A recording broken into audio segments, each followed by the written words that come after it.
"Sweetheart," the flight attendant said, smiling like she was doing the girl a favor. "This seat doesn't come with special privileges." Kalla blinked. "I pre-ordered a halal meal," she replied quietly. "It should be on the manifest." The woman leaned down, voice hushed but sharp. "Next time, try booking full fare. Maybe then we'll have what you want." And just like that, the cart rolled away, taking her dignity with it. Kalla didn't argue. She didn't cry. She didn't even blink again. She just picked up her phone and sent one message. Because her mother wasn't the type of woman you called for sympathy. She was the type who rewrote international flight protocol before breakfast. Have you ever stayed silent because no one expected you to matter? Tell us where you're watching from. First class was supposed to feel different. Not better, just quieter, safer, maybe a little warmer. That's what her mother always said. But here, somewhere over the Arabian Sea, with a tasteless pasta tray in front of her, and a tray table that smelled faintly of sanitizer and condescension, Kalla Drexler felt something else entirely, like she didn't belong. The truth was, she hadn't wanted the upgrade. She'd flown economy before, window seat, hoodie over her head, noise-canceling headphones drowning out the world. She didn't need wine glasses or recliner beds or turmeric-scented hot towels, but this trip was different. Her mother had insisted. 12 hours earlier, New Delhi. Her mother, Leona Drexler, had booked the ticket from her corner suite on the 42nd floor of the Oberoi. She tapped through the airline's interface herself. No assistant, no AI filter. Just a single line of instruction to the concierge. First class, window seat, halal meal. Confirm all three. Kalla had watched her do it. Like always, with quiet precision, like she was locking a missile system. Her mother didn't hope things would work. She engineered them to. But Kalla had to fly back alone. Leona stayed behind for the GFIC summit, a meeting of compliance officers, ethics regulators, and global aviation insurers. The kind of people who didn't make headlines, but decided who could still fly them. Now, 38,000 feet in the air.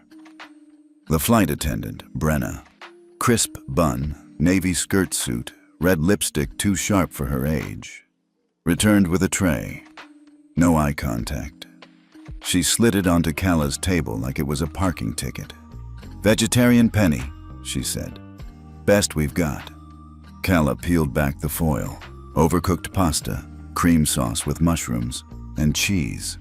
She closed it again, lips pressed together. Across the aisle, a man in his 60s received his halal lamb meal without even asking. She noticed the sticker, H, just like the one she was supposed to get. He didn't look at her. She didn't expect him to. The silence pressed in harder than any insult. People thought being rich meant you never felt small, but Kalla knew better. Money bought access, comfort, even anonymity. But it didn't protect you from moments like this, when someone decided you were less. She folded her hands in her lap. Her tray sat untouched.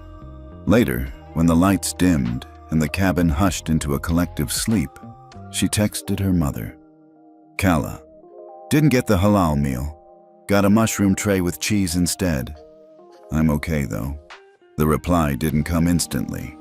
It never did. Leona wasn't impulsive. Kalla tucked the phone away. That was enough. She didn't need more. Somewhere over Istanbul, a soft chime echoed from the pilot's cabin. Beneath the fuselage, unknown to every passenger on board, a quiet signal was sent from Geneva, a flag in the GFIC system, changing the airline's internal classification. The screen blinked. Helios Airways, status, non-compliant, pending review. Reason, violation of dignity protocol, section 4.3, triggered by route authority, L. Drexler. None of that showed on the seatback monitor. Kalla just sat, eyes closed, breathing slow. She wasn't planning revenge. She didn't fantasize about anyone getting fired, but she also didn't regret sending that message. Not because she was angry, but because she was her mother's daughter. When the flight began its descent, the captain made an unusual announcement. Due to airspace adjustments, we'll be diverting to Munich instead of Zurich. Thank you for your understanding. Kalla opened her eyes. She didn't smile, not quite. But something in her chest, the part that had shrunk 3 hours ago, felt like it was standing up again. Geneva. 2 hours later, Leona Drexler didn't storm into any airline office. She didn't need to. She was waiting, calm, deliberate, in the Munich VIP terminal when her daughter stepped off the plane. No words, just a glance, and then a firm handshake with the federal ethics observer standing behind her. This wasn't about a meal. It never was. It was about who gets to be treated with dignity and who only gets upgrades. The VIP terminal in Munich was quiet. No announcements, no crowds, no security lines. Just clean glass, soft lighting, and the sound of efficiency. Kalla stepped off the jet bridge escorted by a uniformed agent, but it wasn't because she was in trouble. It was because she was expected. At the far end of the lounge stood Leona Drexler, immaculate in a slate gray coat, tablet in one hand, untouched espresso in the other. She didn't walk over, didn't wave. She simply waited. Kalla met her mother's eyes. No hug, no "Are you okay?" Just a subtle nod, the kind that said, "I saw what happened, and now it's handled." They sat in silence for a few minutes, watching raindrops streak down the massive terminal window. The tarmac gleamed beyond it. A ground crew moved slowly around a Helios Airways aircraft in the distance, the very one Kalla had flown on just hours earlier. Then Leona spoke. "Passenger manifest shows you were logged correctly. Meal request was submitted on time. You were ticketed under my direct corporate account." Kalla said nothing. She knew her mother wasn't looking for confirmation. "I flagged the airline's ethics compliance score," Leona continued. "They're now under 96-hour review." Kalla looked over. "You did that already?" Leona sipped her espresso. 32 minutes after your message." In Geneva, inside the headquarters of the Global Flight Integrity Consortium, an alert pulsed on a large circular dashboard that tracked real-time ethical compliance across 61 airports and 11 major airline groups. Alert. Ethics flag. Initiated. Level 2. Priority discretionary. Authority root. L. Drexler. Inside a secure conference room, 3 ethics monitors leaned in. They didn't panic. Not yet. But they knew what it meant when a Level 2 flag was triggered by Leona Drexler. She wasn't just CEO of SkySure International, the world's largest aviation insurance group. She was one of only 6 people on Earth with root authority clearance, the power to shift an airline's operational risk category with a single flag. Her signals didn't go to PR teams. They went to underwriters, regulators, financial bodies. And once the tag was live, it triggered a clock. Back in Munich, Kalla scrolled silently on her phone while Leona reviewed a file on her tablet. "You're not upset?" Leona asked casually. "I'm used to it," Kalla said. That made Leona pause. "That's not the goal." Kalla glanced up. "What is?" Leona looked out toward the tarmac again. "The goal is for them to never forget who they were talking to, even if they didn't know it in the moment." 18 hours later, in New York City, news had quietly reached the executive office of the ESG Funding Alliance that Helios Airways had been marked as pending ethics degradation. It was a subtle status, not public, not scandalous. But for institutions that moved billions in value across borders, that one phrase meant watch list. Within 6 hours, $1.1 billion in sustainability-linked bonds tied to the airline's fuel initiative were frozen. 3 ESG funds quietly removed Helios from their compliance portfolio. Helios's CFO received a private message from a Zurich-based lender. "Until status clarified, we're holding renewal on the 200-power bridge facility." In Zurich, at the Helios Airways headquarters, Chief Risk Officer Brent Meyer had barely slept. He was pacing. "This can't be happening over one passenger meal," he shouted, slamming his hand on a conference table. The compliance officer, a younger woman named Elena, looked pale.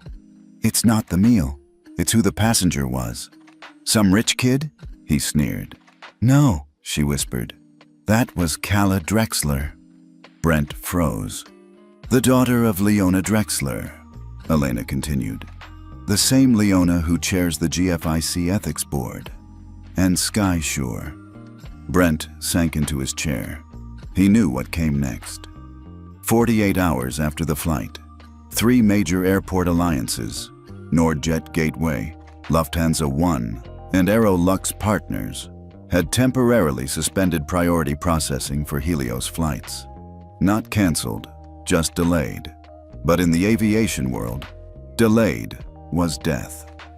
Cargo rerouted, loyalty contracts paused, reputation dented. And behind all of it, no press conference, no scandal, just a flag and a dashboard, blinking quietly. Back at home in Geneva, Kalla sat on her balcony with a book in her lap. She wasn't reading, she was thinking. Her mother stepped outside, offering her a glass of hibiscus iced tea. "They called," Leona said.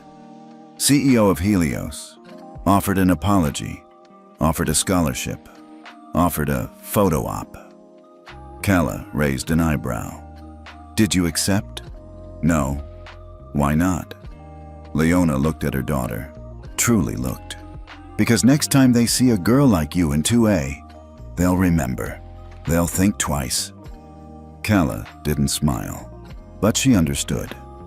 72 hours later, GFIC issued a statement.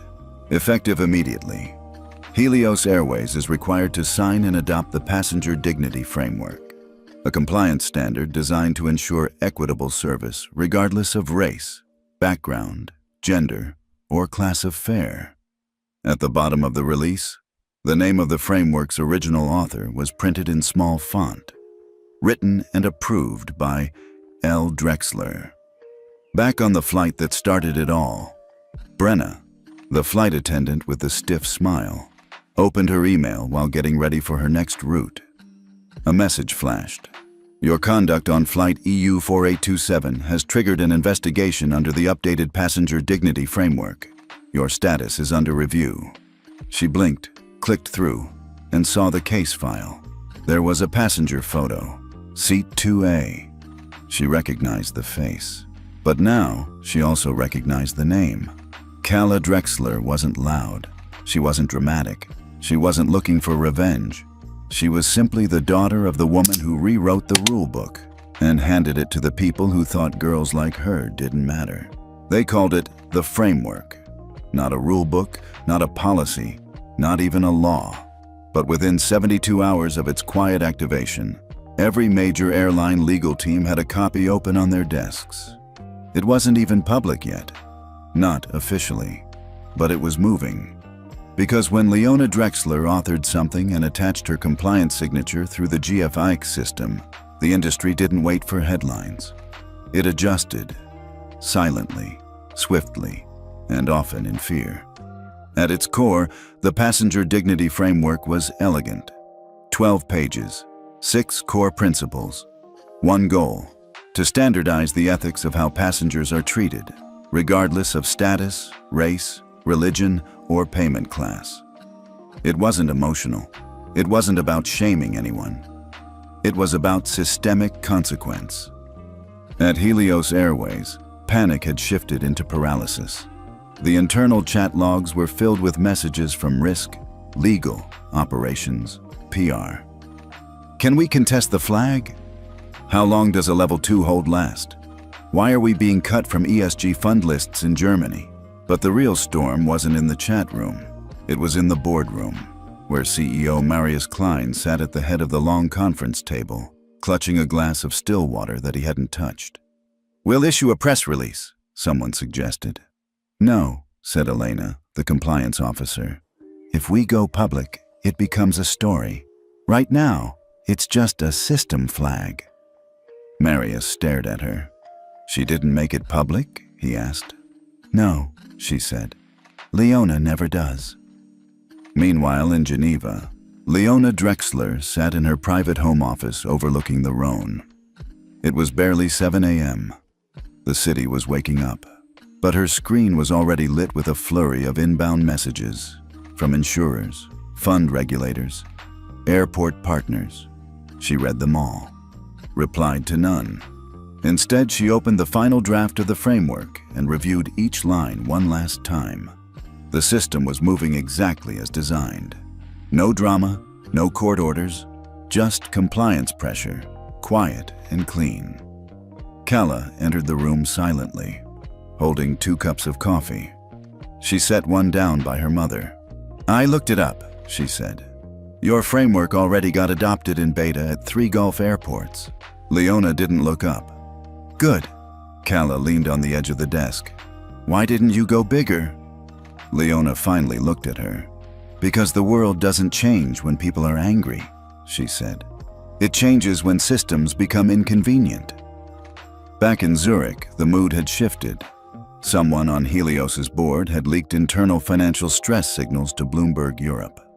Suddenly, the situation wasn't silent anymore. Helios Airways faces pressure after ethics flag. SkySure CEO quietly forces industry review.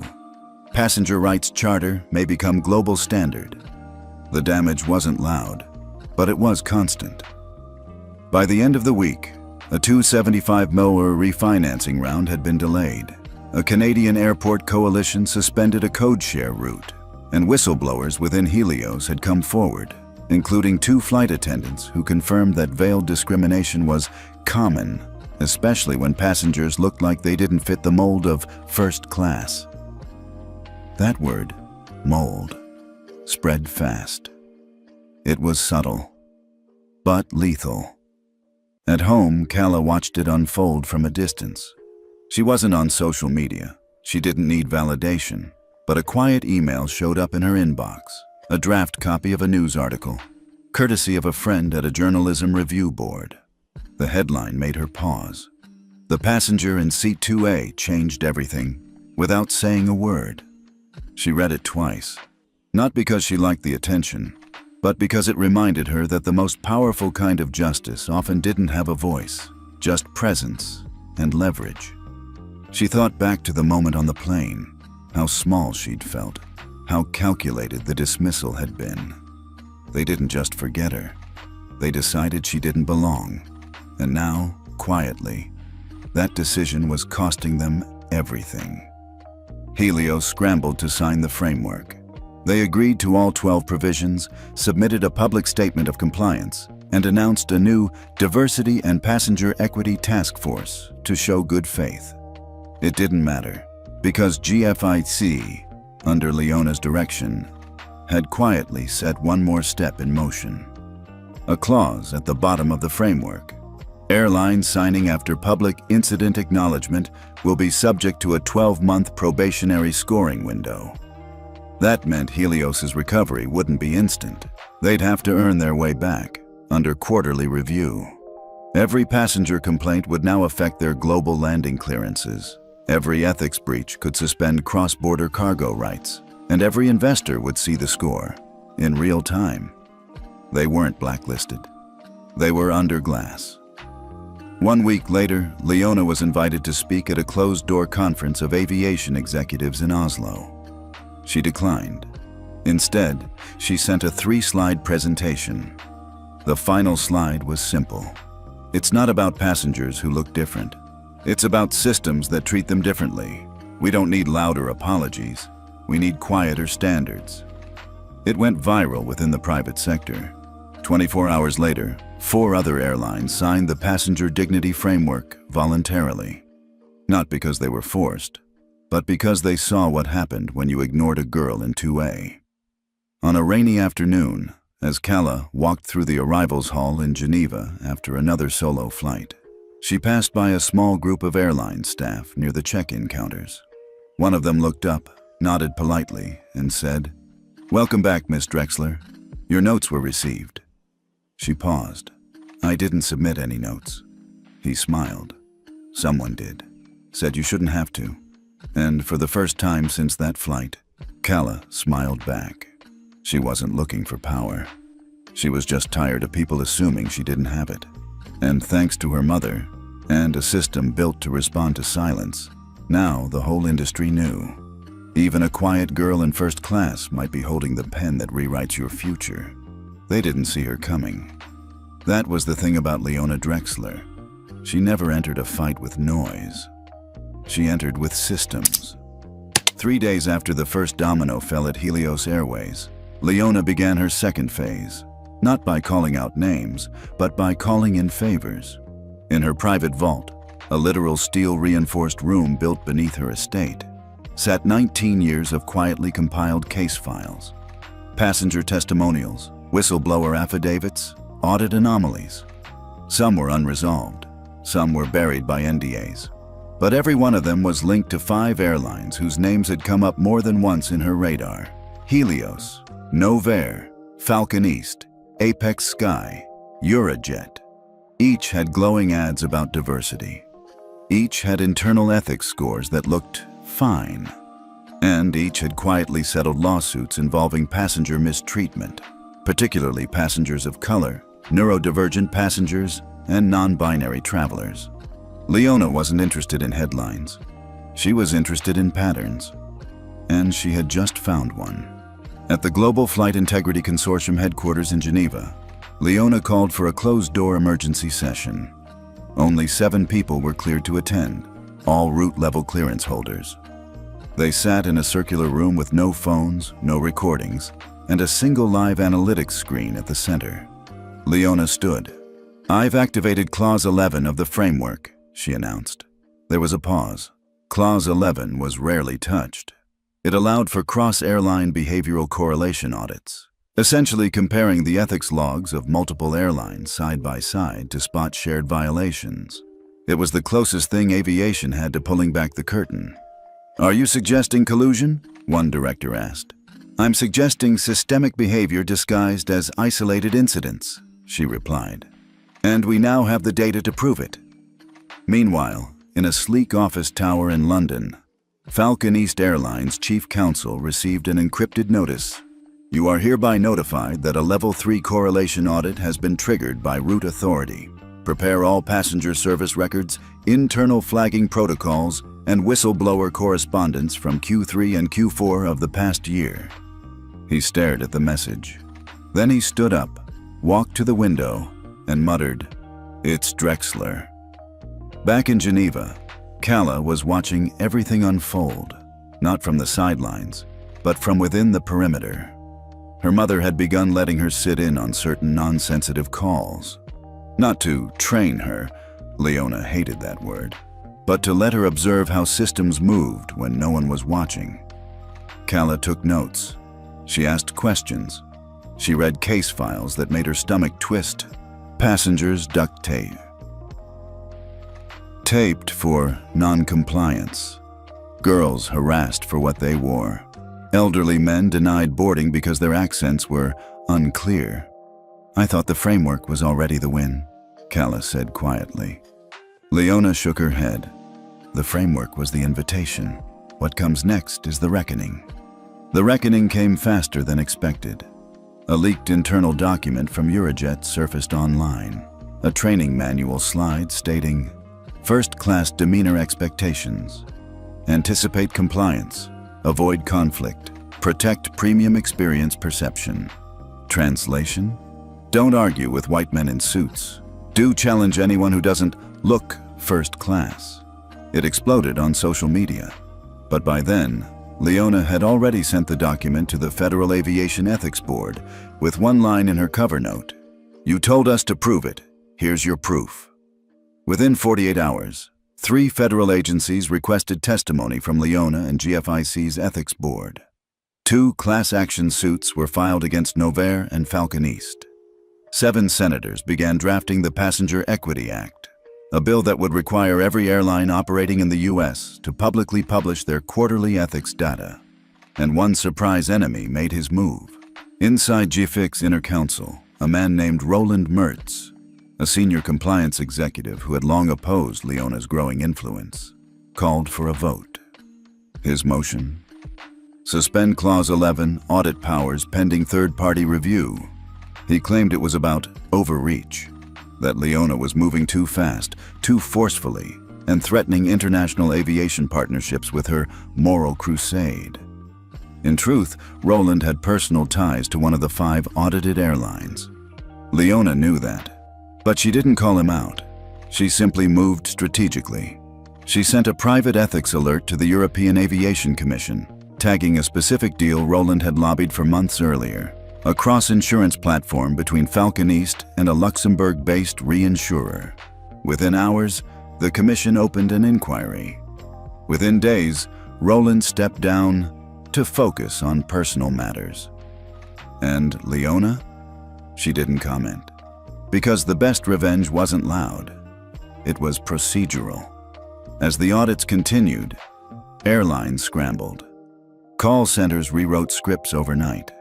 Training manuals vanished from internal servers. Executives offered scholarships, DEI statements, partnerships with influencers. None of it mattered. Because for the first time, passenger dignity had metrics. And Leona held the standard. Late one night, Kalla found her mother still working, light spilling from her office into the hallway. She stood at the door. "You could have done all this years ago," Kalla said. "I had to wait," Leona replied without looking up. "For what?" "For the world to be tired enough to let me." In Washington, a draft version of the Passenger Equity Act was sent to committee. Its first line quoted the framework. Its second listed the names of 5 passengers whose cases triggered the audit wave. And Seat 2A, that name was redacted in black ink, but everybody knew. It was the girl who didn't fight, didn't shout. She just made one quiet call, and her mother moved the system. Whistleblowers rarely get second chances, especially not in aviation. So when a voice memo surfaced from an anonymous Helios flight supervisor, detailing a direct order to de-escalate the girl in 2A by delaying her meal without confrontation, it wasn't just a scandal. It was sabotage, and someone inside wanted the world to know it. The voice on the recording was calm, strategic, and clearly aware that the girl in 2A didn't look like she belonged in first class. What they didn't know was that this voice memo, sent to the Internal Compliance Archive, had been marked for deletion. Only one problem. A junior tech named Ria Patel had copied it first. Ria was a recent hire, mid-20s, sharp, and too smart for the job she had. She worked the ethics compliance backend at Helios, mostly monitoring flagged incidents for pattern recognition. She hadn't expected to find anything major until that file appeared, unlabeled, unarchived, and time-stamped 5 hours after the Zurich incident. She listened once, then again, then quietly uploaded it to an encrypted public drop used by global ethics monitors. She didn't add her name. She didn't have to, because by morning, the clip had already made its way to Leona Drexler's private line. Leona listened with the kind of stillness that made people nervous. No rage, no disgust, just precision. This wasn't about one girl or one flight. This was an internal strategy, and someone at Helios was trying to erase the trail. Within minutes, Leona flagged the deletion protocol to the GFIC's audit division. Clause 7 of the Passenger Dignity Framework explicitly barred any alteration or erasure of passenger treatment documentation during an active review window. Now, it wasn't just ethics. It was obstruction. By noon, a subpoena was issued to Helios Airways. By 3 p.m., major aviation funds had begun divesting, and by 6 p.m., the Global Flight Integrity Consortium called an emergency panel session. For the first time, Kalla was invited, not just to observe, but to speak. She stood behind the black marble podium, papers in hand, wearing a navy blazer 2 sizes too big. It had once belonged to her mother, back when Leona had fought her first insurance board into compliance. The room wasn't large, just 16 officials and analysts. But it felt like standing in front of the world. They introduced her formally. Ms. Kalla Drexler, speaking in capacity as lead case observer for Seat 2A. She didn't smile, didn't shift. She just read, I didn't speak that day on the plane because I was taught that silence makes less trouble. But it shouldn't take someone with connections or a last name to get a meal you paid for.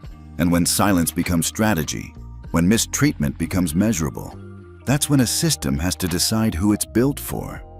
No applause, just stillness, and every eye fixed on her. One of the more senior auditors, a grizzled Frenchman with gray brows and quiet posture, leaned into the mic. Ms. Drexler, if I may, do you believe this treatment was the result of personal bias or an institutional pattern? Kalla paused, then answered slowly. I don't think it matters anymore, because if it was personal, it's on them. If it's institutional, it's on all of us. No one spoke for several seconds. Then the chair of the panel, a stern Swiss woman named Adler, leaned forward and said, "Well said. Let the record show her testimony will be included in the audit's closing documentation." Kalla stepped down, heartbeat like thunder in her chest. She didn't cry, not because she wasn't emotional, but because it wasn't about her anymore. It was about every girl who'd been quietly taught to stay quiet. Back at Helios HQ, internal panic reached code red. They launched a full-scale internal review, but too late. Ria Patel, the junior tech, had already filed for whistleblower protection under international ethics protocol, and thanks to GFIC's direct backing, her testimony was now untouchable. CNN picked it up. So did the BBC. So did Forbes. The story wasn't just about discrimination anymore.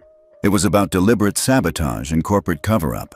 And every time they tried to spin it, a new document leaked, a memo, a deleted Slack thread, a private message chain from an exec saying, "Just delay her service until Zurich, no drama." Every file, every line made the system bleed. Leona never commented publicly. She didn't have to. Instead, she began laying out the final enforcement clause of the framework, a mandatory public compliance scorecard. Airlines would have to publish quarterly passenger service equity ratings, whistleblower protection status, staff bias, incident response times, infractions flagged versus resolved. And Kalla, she had been asked to co-author the index report that would interpret the data for public readership.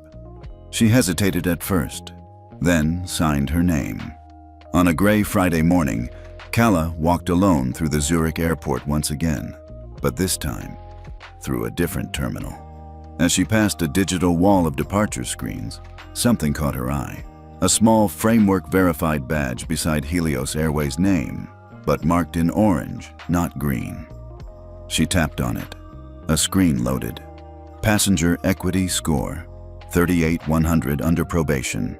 Full review pending last incident, May 4th, seat 2A. She didn't smile. She just took a breath and kept walking. That night, she returned to Geneva. In the quiet of her mother's study, Kalla sat with the final draft of the audit closure report in her lap. She flipped to the last page. There, beneath the official seal of GFIC, were two signatures. Leona Drexler, Chair, Framework. Enforcement Kalla Drexler, Observational Ethics Analyst. She stared at her name, not because she needed to see it, but because now the system saw her too. The message came at 2:17 a.m. Kalla was half asleep, curled under a fleece blanket on the couch in her mother's study, the soft glow of Geneva's lights flickering against the window pane. She'd meant to stay up just a little longer, skimming through revisions to the Passenger Integrity Index report. Instead, her phone buzzed once, then again. A private message from an unknown contact. The subject line read, "You don't know me, but I know what they did to you." At first, she thought it was spam, but when she opened the message, her breath caught. Attached was a screenshot of a Falcon East internal chat log, not the public server, but a private Slack archive. The highlighted message was dated just hours after the Zurich flight scandal broke. "That girl in 2A, if we let this Drexler kid win, every seat on this industry's gonna need a lawyer." Beneath it, the name and email of the sender, Natalie Varner. Executive Communications Coordinator, daughter of Alan Varner, VP of International Relations at Falcon East. For 10 seconds, Kalla stared blankly. Then a second message arrived. I've seen what my father and his friends do behind closed doors. The emails, the dinners, the quiet removals. I've stayed silent long enough. I'm not brave like you, but I'm tired of watching this machine hurt people and spin it as policy. They'll disown me if I speak out, but I've already copied everything. I just don't know who to trust. Kalla sat up slowly, her heart thudding harder than she liked. She knew what this meant. Not a leak, a confession, from the inside. She waited until sunrise before saying a word. Then she knocked gently on Leona's office door.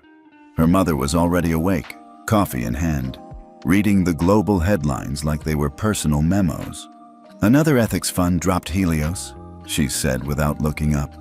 That makes 4. Kalla sat across from her, opened her phone, and silently passed it over. Leona read the message, then looked up, not with surprise, but with recognition. She's the daughter of Alan Varner, she said softly. I remember the name. He used to sit on a compliance oversight panel 5 years ago, voted against ethics publication twice, said it would create unnecessary fear. Kalla's voice was quiet. She has documents, screenshots, internal threads. She wants help, but she's scared. Leona didn't blink. Of course she is. The first person to speak always is. That afternoon, Kalla wrote back. She didn't say much. I believe you. You don't have to go public, but if you want this to stop, really stop, you're not alone anymore. Natalie replied almost instantly. They used to laugh when ethics reports came up, called them PR theater. I have a folder of 87 internal chats. Half of them mock the framework, a few mock you. Kalla smiled, but it didn't quite reach her eyes. Send everything. Let's clean house. 3 days later, the files arrived. Encrypted, cross-checked, time-stamped. What they revealed wasn't just misconduct. It was a system of coordinated denial. First-class upgrades denied based on last names and visual impressions. A protocol suggesting passengers be managed quietly if their identity carries litigation risk. Internal code words like coffee delay and 2B skip used to stall or avoid service for flagged passengers. And most damning of all, a memo from Alan Varner himself advising Falcon East crew managers to monitor visibly underage passengers in premium cabins, as their presence may trigger discomfort in higher-value clients.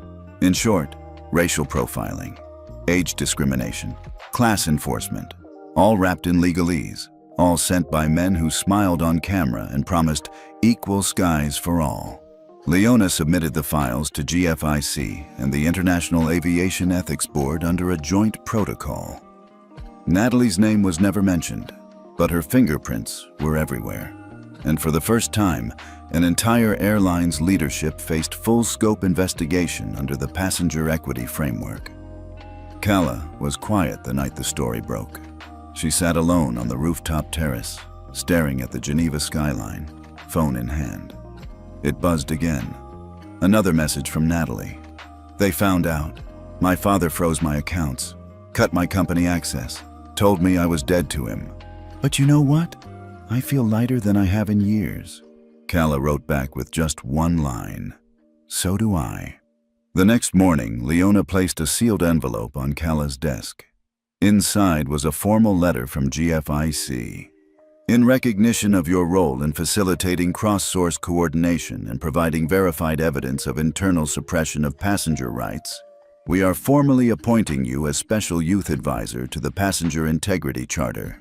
Kalla read it twice, then looked at her mother. Am I ready for this? Leona tilted her head. Were you ready when you stood up at the panel? No. But you did it anyway. Kalla smiled for real this time. That evening, the two of them sat side by side in silence, mother and daughter, systems architect and spark. Outside, the world moved as it always had. But inside, a shift had begun, because someone made one quiet call. and someone else finally answered it. The hearing room in Brussels was colder than Kalla expected. Not physically, the temperature was fine, but there was a chill in the air that had nothing to do with HVAC. It was the kind of chill that came from legacy power pretending to be polite. Kalla sat at a slim wooden desk, facing 7 representatives from some of the oldest airlines in Europe and Asia. The walls were pale gray. The microphones had red LED rings that blinked when recording. The moment she spoke, those rings would light up. Next to her sat no one. Not her mother, not a GFIC ethics officer, just her, a water glass, and 37 pages of testimony. The chairwoman of the panel, a silver-haired woman from EuroAir with the charisma of a retired monarch, spoke first. Ms. Drexler, we thank you for your presence. However, several of us are deeply concerned that the Passenger Integrity Charter, as currently written, places disproportionate compliance burdens on long-established carriers. Would you agree that older systems deserve accommodations? Kalla didn't flinch. No, ma'am. I believe older systems should know better. That was the first red ring to light up. The room was full of small gestures, cleared throats, polite nods, hands tapping pens against wood. But underneath, it was clear. This wasn't a review. It was a resistance. The charter had gone too far, too fast. That's what the legacy carriers said. They complained about having to publish quarterly ethics reports, about having to retrain veteran staff, about needing approval for new AI-based boarding tools that tracked passenger profiling incidents. They called it burdensome. Kalla called it accountability. She'd spent the last 6 weeks working with whistleblowers, ethics coordinators, even economists. She had data on passenger treatment, class-based denial patterns, and the financial impact of ethics violations. She'd watched her own mother bring this system to life, but now it was her turn to defend it, alone. One of the board members leaned into his mic. Ms. Drexler, some of us find your tone concerning. Are you suggesting that these long-standing institutions have operated unethically for decades? Kalla paused, then said evenly, I'm saying they've had decades to fix it, and many didn't, until someone forced them to. More red lights. Behind the scenes, Leona was watching the live stream with narrowed eyes. She could tell the panel was trying to corner Kalla with legal framing and historical reverence. They kept repeating words like tradition, infrastructure, and respect. But Leona had taught her daughter well. Tradition was only valuable if it didn't trample people. She didn't call in reinforcements, didn't make a speech. She let Kalla stand on her own. Kalla adjusted the mic and leaned forward. I know I'm not what this room is used to. I'm 19. I don't wear a title. I didn't build a billion-dollar airline. I didn't come from this industry. But I know what it feels like to be told your seat doesn't belong to you. Silence. She let that hang in the air. You're not being asked to give up power. You're being asked to share accountability. And if that scares you, maybe the issue isn't the charter. Maybe it's that some of you don't want your passengers to see how the system really works. This time, even the chairwoman didn't speak. Outside the hearing room, a small crowd had gathered. Press, activists. 2 girls Kalla didn't know were holding a hand-drawn sign. Passenger dignity is not optional. When she walked out, the flashes came fast. Camera shutters clicking, voices shouting questions. But she didn't stop, didn't wave, just kept walking, because she knew what would happen next. Inside the board chambers, a closed vote was held. And for the first time in consortium history, the exemption clause was struck down. The charter would go forward. No grandfathering, no loopholes, no legacy immunity. The ethics system, from now on, would apply to everyone. 2 nights later, Kalla sat beside her mother on the patio of their home outside Geneva. The air smelled like night jasmine. Their phones were off. Leona handed her a cup of chamomile tea. You did more than hold the line, she said. You expanded it. Kalla didn't respond at first. Then, they looked at me like I didn't belong in that room. Leona smiled, not kindly, but proudly. That's how you know you're exactly where you should be. The next morning, the first public rollout of the Passenger Integrity Charter went live. Each airline received a live ethics score, displayed beside its name on major booking platforms. Color-coded, transparent, updated monthly, and under each score, a new line, verified by the Drexler framework. It wasn't just a policy, it was proof. That silence had broken. That justice had become visible. That one call from a girl denied a meal had become a charter that changed the skies. The email came from an encrypted address Kalla didn't recognize. Subject line: "Before Falcon East buries the charter, you need to see this." Attached was a single PDF. Internal memorandum: Falcon East Strategy Session, May 12th, Legal Path to Neutralize GFIC Oversight. Kalla opened it slowly, her stomach tightening with every scroll. It wasn't speculation. It was blueprinted sabotage. According to the document, Falcon East had been quietly preparing to lobby 4 member countries of the International Aviation Ethics Board to revoke recognition of the Drexler framework, citing overreach, loss of trade parity, and privacy conflict with legacy databases. They weren't trying to argue ethics. They were trying to kill jurisdiction, legally. Because if those 4 nations pulled out, the entire enforcement wing of the Passenger Integrity Charter would collapse. And the worst part? The memo was signed off by someone Kalla knew by name, Gideon Shaw, head of strategic affairs at East Cap Holdings. The very same finance firm that had once backed GFIC's early research. She stared at the screen for a long time, then wrote one sentence back to the sender. "Who are you?" The reply came 2 minutes later. "The guy who used to block every ethics clause you ever fought for. But I was wrong, and I want to fix it. Meet me. No press, no recordings." That guy? Thomas Ellery, former chief compliance architect for East Cap's aviation portfolio. The man who had once tried to remove Leona Drexler from a funding seat, calling her a liability to profitability. Now, he wanted to talk. They met in a private corner booth of a weathered cafe near Lake Geneva. No cameras, no handlers, just 2 people sitting across a scratched wooden table. Kalla folded her arms. "You nearly shut us down 3 years ago." Thomas nodded, eyes steady. "And I've regretted it since." "Why now?" He didn't blink. "Because I saw the boardroom notes. They're not trying to improve policy. They're trying to gut the entire ethics structure before it can scale. If Falcon East succeeds, 5 other carriers will follow." Kalla leaned back, processing. "You could have stayed quiet." "I tried, but my daughter's in college now. She flew Helios last month, first class, alone. I didn't like how they looked at her when she walked on. And I realized, if I keep funding these systems, I'm part of the thing I thought I was above." He handed her a flash drive. Everything was on it. Audio from internal Falcon East planning calls, draft talking points for deregulation press releases. A legal memo outlining how to target Kalla's own name as a non-government actor interfering in public policy. That last one hit hard. They weren't just going after the charter anymore. They were coming for her. Back at home, Kalla stared out at the lake. Evening mist blurred the horizon. Her mother walked in without knocking. "He gave it all to you?" Kalla nodded. Leona looked at her quietly. This is where the story either breaks or becomes legacy. Kalla didn't flinch. "I didn't come this far to be erased."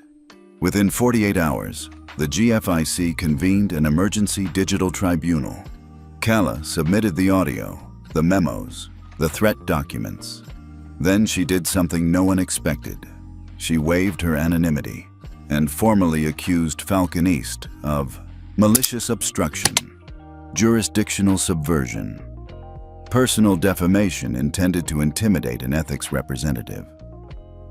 Her closing sentence became the most quoted line on aviation ethics blogs for the next 6 months. If your answer to accountability is to erase the people demanding it, then you don't fear overreach. You fear exposure. Falcon East's legal team tried to bury the damage, but it was too late. The Tribunal ruled unanimously to uphold the charter's enforcement status, and under pressure from investors, Falcon East was forced to suspend 3 board members and publicly reaffirm compliance with the Drexler framework. But Kalla didn't gloat. She didn't post. She just sat in silence that night, holding the flash drive that nearly undid everything, and whispered, almost to herself, "One leak saved it. One man changed sides." Then she messaged Thomas Ellery 2 words, "Thank you." The next week, she gave her first public keynote, not in Geneva, not in Brussels, but in Atlanta, standing in front of 500 aviation students at a university lecture hall. She didn't speak like a politician. She spoke like a survivor of something invisible, the kind of injustice that doesn't leave bruises, only policies. She ended with, "This wasn't about meals or first-class seats. It was about who the system expects to be invisible, and whether we keep letting that happen, or change the rules for good." The students stood up, not to clap, to walk up and shake her hand, one by one. Kalla didn't sleep the night before the vote. She sat by the balcony window in her Geneva apartment, still dressed in a soft navy hoodie, legs pulled to her chest, eyes on the city lights.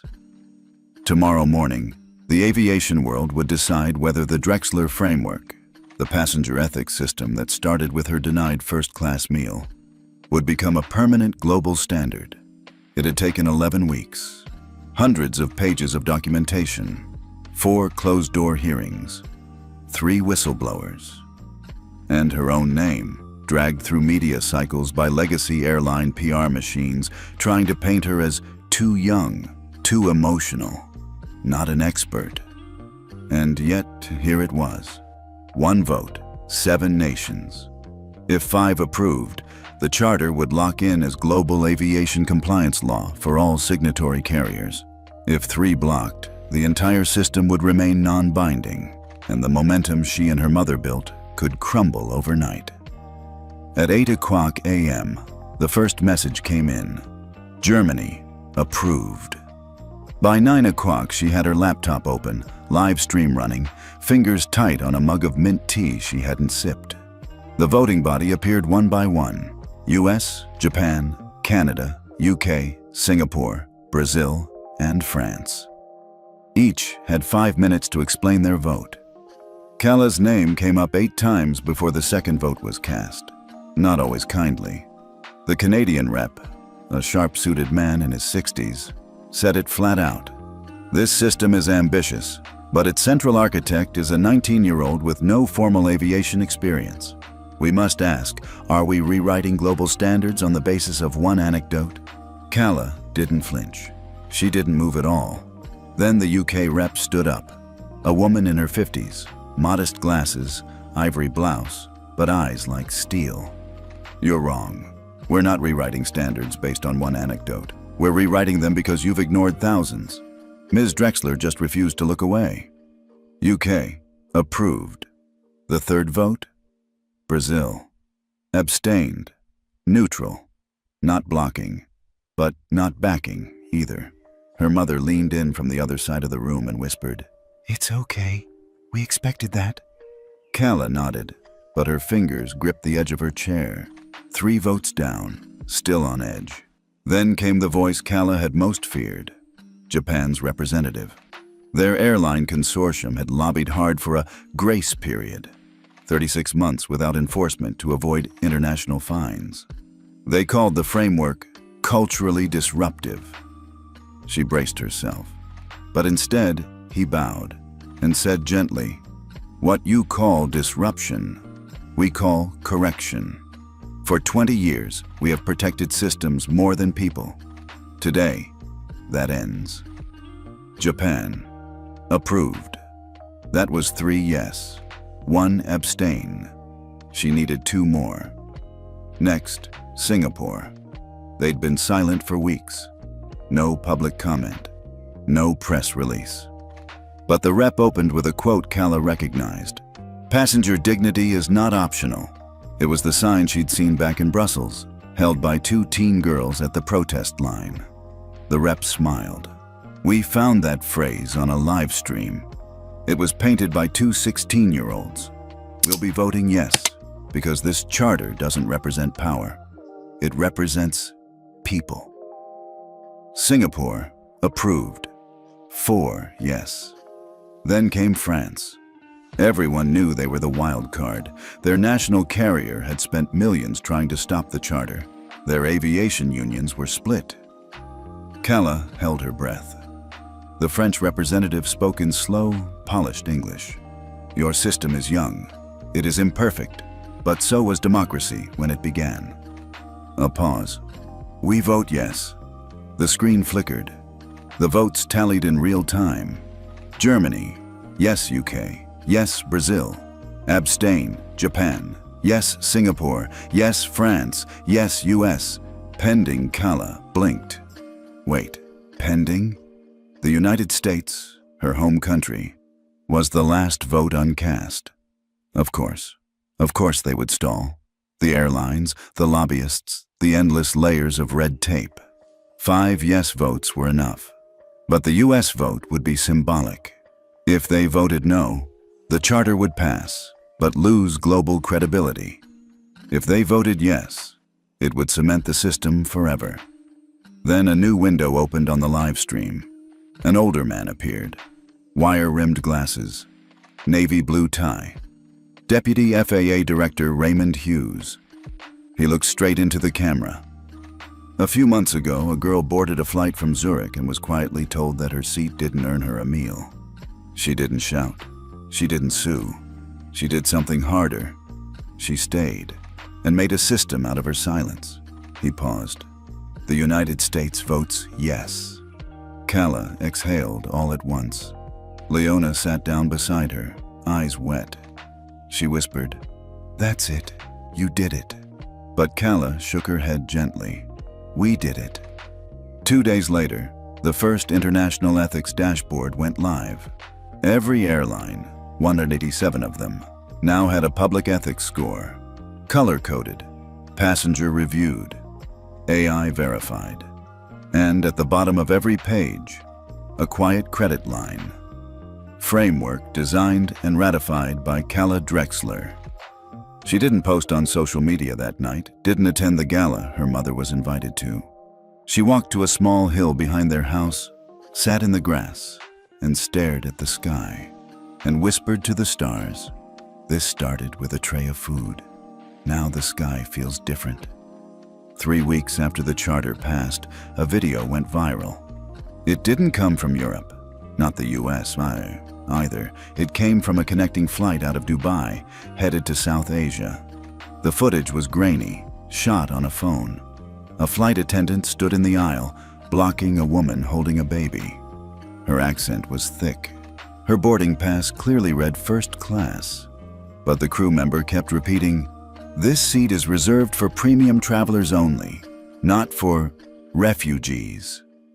The woman didn't yell. She just held her baby closer, quietly returned to coach. The video cut off after that, but within 12 hours, the footage had 43 million views. Kalla watched it twice, then sat back in silence. This wasn't a Drexler charter country. This airline wasn't bound to any ethics rating. No one could suspend its score. No platform would flag the video as a violation. It was outside the system, and for the first time in weeks, she realized, we didn't build something global. We built something regional, and the people who need it most are still unprotected. That night, she called her mother. Leona answered on the second ring.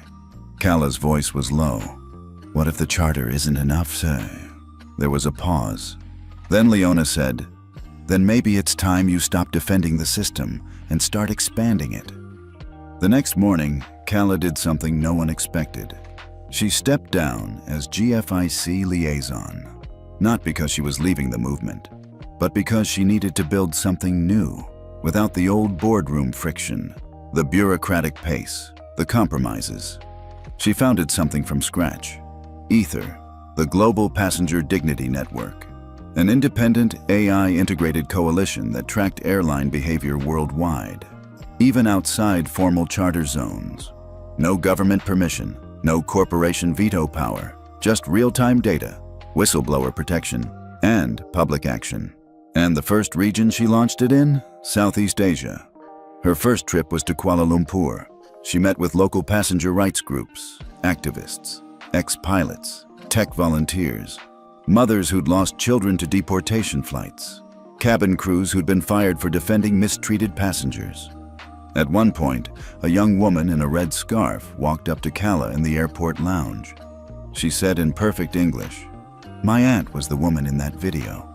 Then she handed Kalla a folded napkin with 2 words written in pen, "Not again." Within 2 weeks, Ether launched its first ethics audit in the region. 2 carriers scored below the threshold. One tried to deny the results. The other quietly reached out. They wanted help rewriting their internal policies, wanted Ether's ethics algorithm installed, wanted Kalla to train their staff directly. She flew out the next day. In her hotel room that night, Kalla opened her laptop and saw an alert from her old GFIC server. International Aviation Consortium requests Ether as observer for non-charter enforcement roundtable. She blinked. They weren't ignoring her anymore. They were inviting her, not as Leona's daughter, not as the girl who got denied a first-class meal, but as someone who built something they couldn't shut down. She replied with 2 words, "I'll come," then closed her laptop and looked out the window at the city lights of a place that wasn't home, but felt true, and whispered, more to herself than anyone, "We're not just fixing flights anymore. We're changing who the skies belong to." 2 days later, she sat in a Jakarta media center, doing a live stream Q&A for the Ether launch. A teenage boy asked, "What would you say to someone who thinks nothing ever changes, that it's all just politics?" Kalla smiled softly. "I'd say the girl they ignored for asking for a meal now writes the rules they have to follow. And sometimes, that's enough to start everything." The next day, Ether's first international ethics map went live.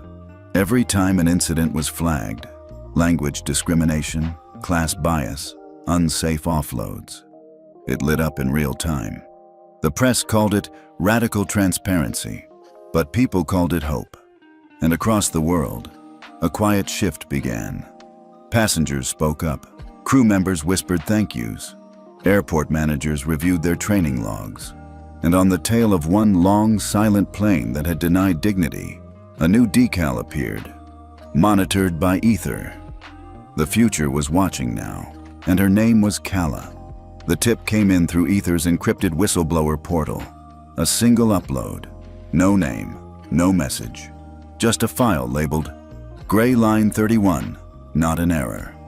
Kalla opened it in the Jakarta office after hours, lights low. The only sound, the soft hum of the ethics map pulsing live on her second screen. It was footage, an internal cockpit camera, from a flight operated by a major transnational airline. The kind that had refused to sign onto the Drexler charter.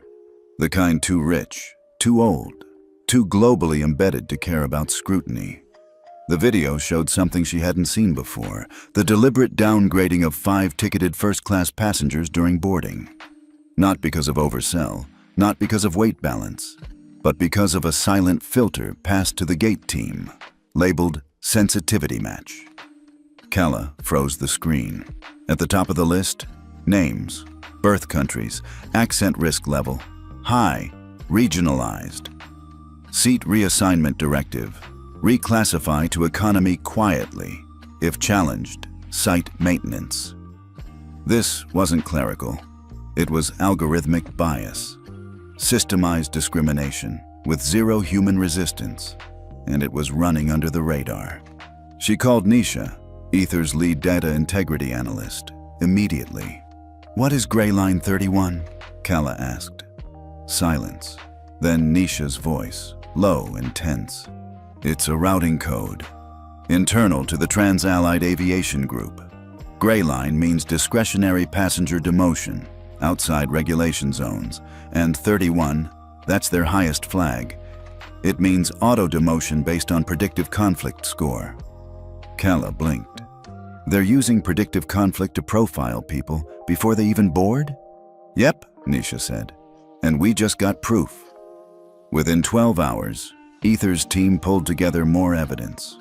Archived routing manifests, interview transcripts with off-the-record gate staff, a buried algorithm patent from a defunct partner tech firm, with one co-signer listed as R.L. Drexler. Kalla stared at that name for a long time. R.L. Richard Leighton Drexler. Her grandfather, Leona's father. That night, Kalla sat in her hotel room, documents spread across the bed, heart pounding in a way she hadn't felt since Zurich. She called her mother. Leona answered, but her voice was tight. You saw the name? Kalla nodded slowly. Tell me it's not him. Leona didn't respond for a moment. Then softly, he was one of the earliest minds in predictive routing. What we didn't know, what I never knew, is that the patents were resold to TransAllied in 2008. Kalla stood up. You helped build a framework to protect passengers, with systems he helped design to segregate them? Leona's voice broke slightly. I didn't know. I swear to you, Kalla. I left that part of the family legacy behind. But they didn't, Kalla whispered. And now they're using his system to dodge mine. The next morning, Ether's network flagged 37 new incidents tied to Gray Line codes, spanning 4 continents. The pressure built instantly. Journalists called. Donors froze funds, waiting for clarity. And Kalla had to decide. Expose the algorithm, and by extension, her family's name, or stay quiet and protect the charter from legacy collapse. It wasn't just about ethics now. It was about identity. She called an emergency live stream from Ether's main office. No graphics, no makeup. Just her, raw and clear. She looked directly into the camera. My name is Kalla Drexler, and the system we discovered this week was partially based on tech my own grandfather helped design. She paused. It was never meant to do good, and now it's doing harm, under the radar, across borders, to people who can't even fight back. So, we're naming it, we're tracing it, and we're dismantling it from the inside out. Then she announced the new campaign, #Ghost Codes. A live map of all known Gray Line deployments connected directly to Ether's alert system, and a coalition of data activists across 7 countries began organizing. What happened next surprised even Kalla. 3 days after the video dropped, TransAllied's 3rd largest investor pulled $210 million in liquidity. The statement read, "We cannot fund systems designed to invisibly oppress. Ethics without transparency is just control." A week later, Leona stepped down from G5C to join Ether full-time as senior architect of legacy code deconstruction, mother and daughter, fixing what their family once allowed. In a final press conference that month, a reporter asked Kalla, "Do you ever wish your story stayed small? Just a girl denied a meal, and that was it?" She smiled. "I used to. But now I realize, some stories aren't just about you.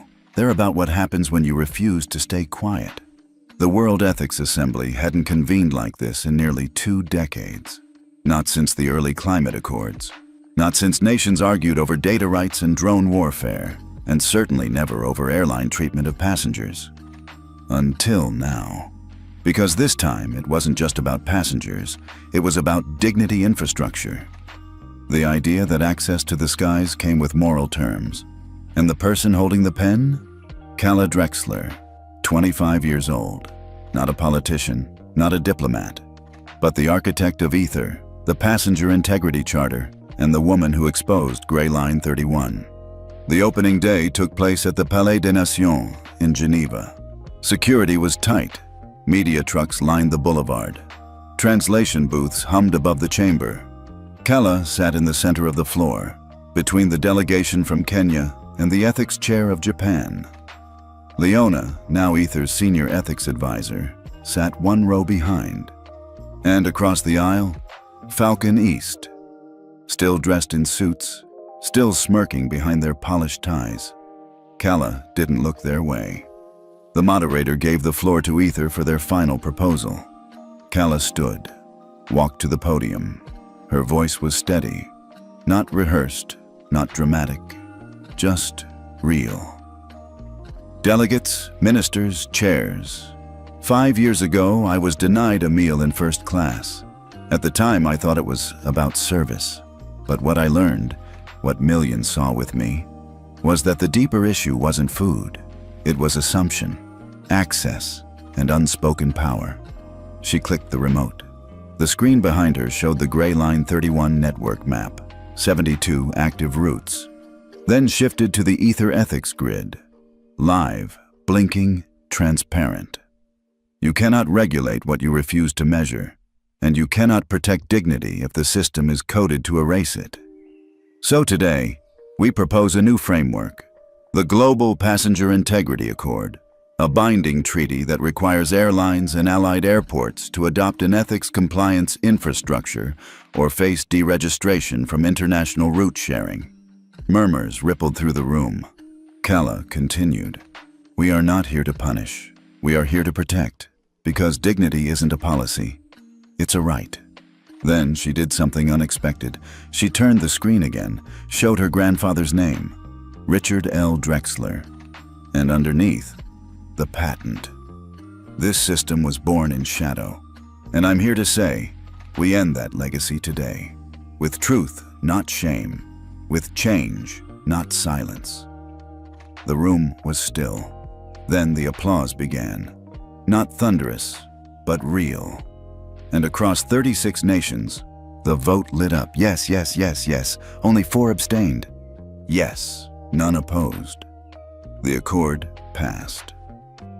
And for the first time in history, the ethics of flight became law.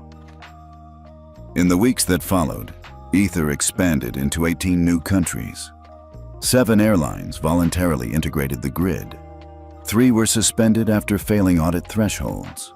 Airports began installing live dignity indicators on public monitors, visible to passengers at check-in.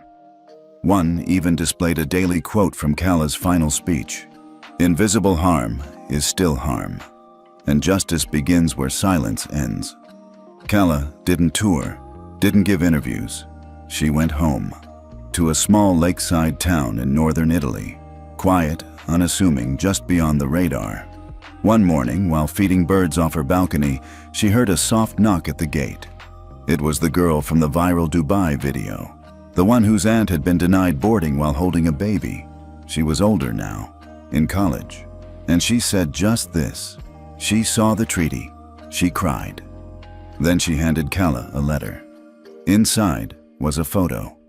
The woman and her child, now 4, smiling in front of an airport screen that read, "Passenger dignity verified, Ether certified."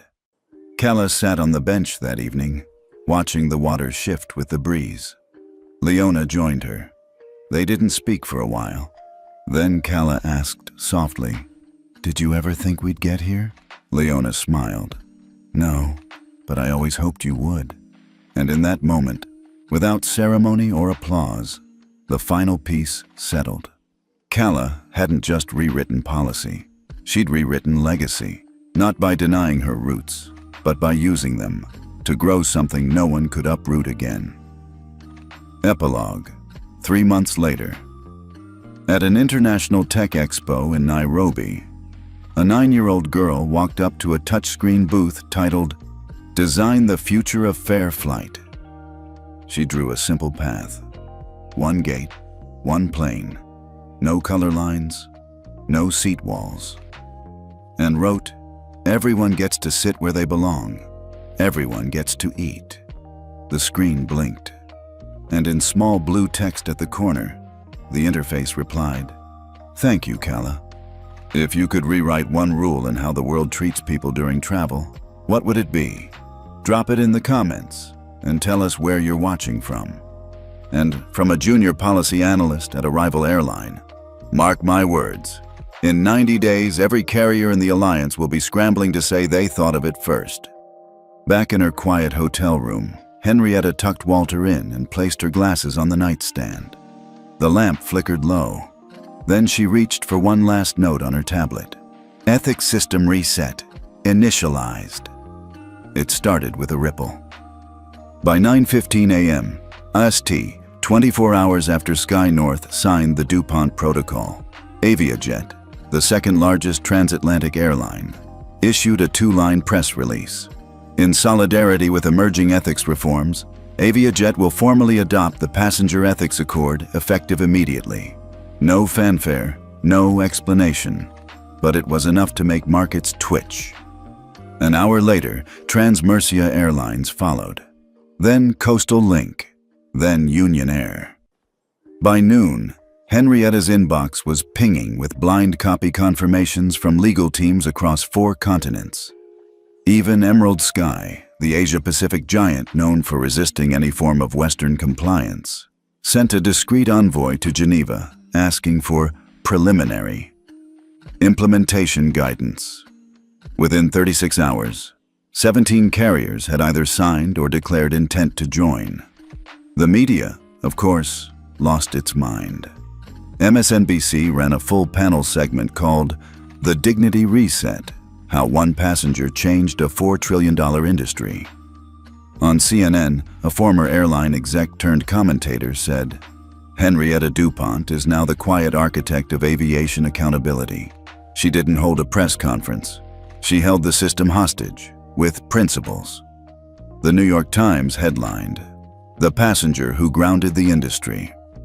While Time magazine went one step further, cover photo, Henrietta in profile, soft smile, eyes calm. Caption, The Woman Who Made Airlines Kneel. In an ethics symposium in D.C., a transportation analyst shared, For decades, airlines self-policed. But the DuPont Accord does something regulators never could. It ties dignity to operation. You can't fly without proving you're fair. One airline whistleblower tweeted anonymously, We've been begging for this, screaming into the void. It took an elderly woman in 1A to do what 300 internal memos couldn't. Underneath, someone replied, She didn't scream. She tapped. Meanwhile, at Air Ethica's internal monitoring hub, a heat map showed a growing sea of green confirmations. One engineer whispered to her colleague, We just entered the cascade phase. Another muttered, The Accord's becoming the new passport. Henrietta's assistant, Lila, watched the chart unfold from a quiet room in Geneva. She broke the dam, Lila whispered. Now it floods.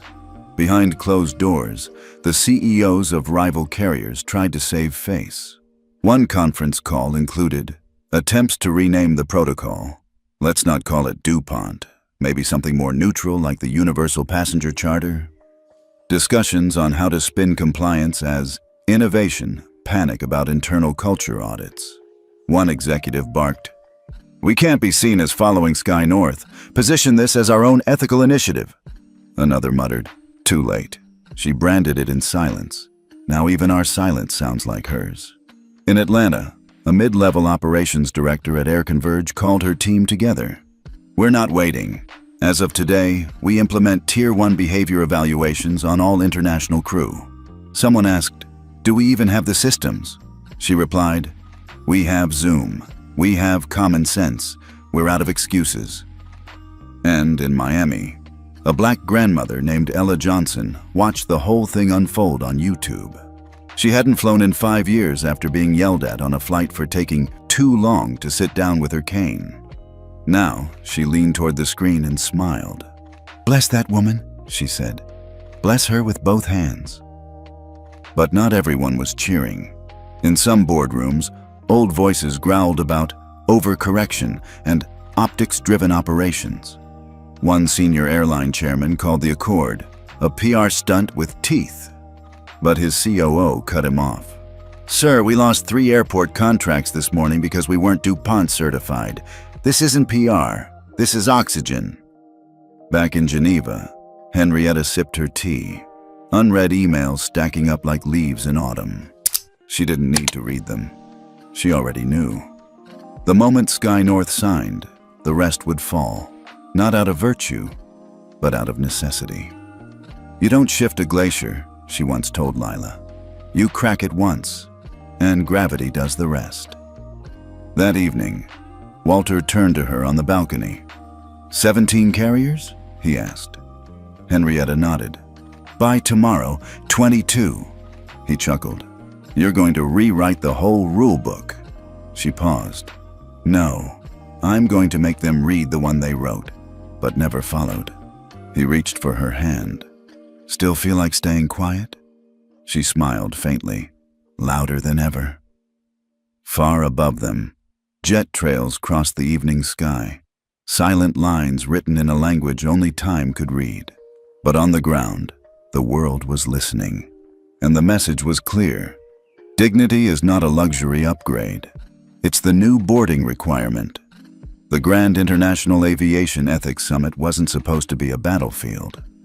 Held once every 5 years in Montreal, it was a highly choreographed, invite-only event where CEOs posed for photos, regulators gave sanitized speeches, and ethics officers read carefully approved papers that no one remembered by lunch. The 2025 edition was expected to be no different, until Henrietta DuPont walked in. She arrived alone. No aides, no entourage. Just a single cream-colored folder in one hand and a brooch on her chest that shimmered under the hall's soft lighting, the emblem of Air Ethica, co-founded by her 23 years earlier. Most didn't notice her at first. She didn't come through the main stage entrance. She didn't wait for a speaking slot. She simply took a seat. Row 2, center. That seat, by coincidence or karma, had been reserved for the CEO of Sky North, who, 20 minutes earlier, had suddenly canceled his appearance. The ripple was instant. Whispers rolled like wind through wheat. "Is that her? DuPont's here? The DuPont protocol woman? What is she doing off stage?" The moderator looked nervous. The panelists, all senior airline executives, suddenly seemed a little smaller. The first presentation began. A well-dressed European CEO droned about collaborative ethics modeling. Another one presented slides titled Passenger Perception versus Crew Performance, Bridging the Trust Gap. People kept glancing at Henrietta. She didn't take notes, didn't blink much, but her presence said everything. By the third panel, the tension cracked. A regulator from Singapore turned and asked directly, "Mrs. DuPont, would you like to comment?" There was a pause, not because people disapproved, but because everyone was silently hoping she would. Henrietta stood. No mic, no stage. She simply stood.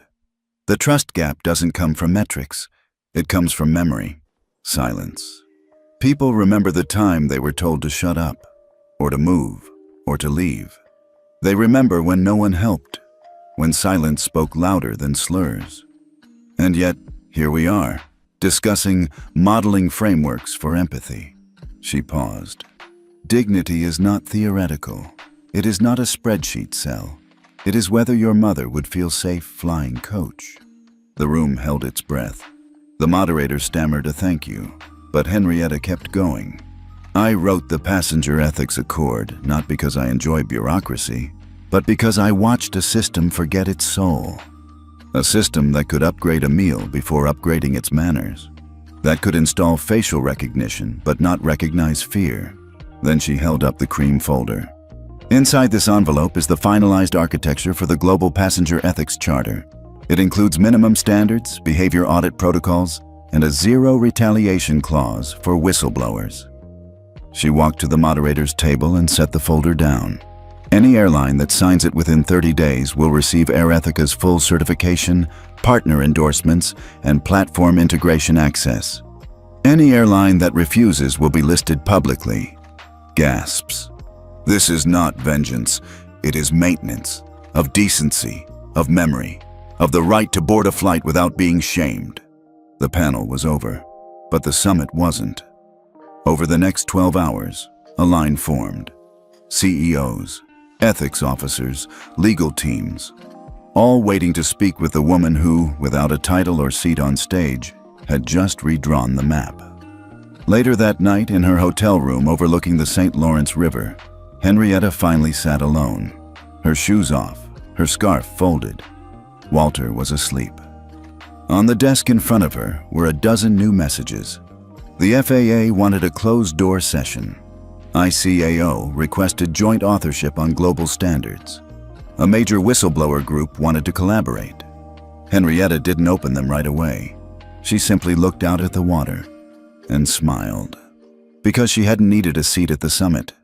She was the summit. 3 days after the Montreal summit, a silent storm moved into Washington, D.C. Inside FAA headquarters, on the 11th floor where only black badge security could access, a private no-record meeting was scheduled under the title Passenger Ethics Systems Integration Brief. But every person in that room knew who the meeting was really about. Henrietta DuPont didn't arrive with security, no PR rep, no spokesperson. She walked in carrying nothing but a cream folder and a reputation that now had regulators around the world scrambling to update their rule books. Seated across the oval table were top representatives from FAA, United States, DOT, Department of Transportation, ICAO, International Civil Aviation Organization, ESA, European Union Aviation Safety Agency, Civil Aviation Bureau of Japan, and 3 airline insurer consortiums. No press, no recordings, just decision makers, and one older woman in a charcoal gray blazer whose name was now whispered with both fear and admiration.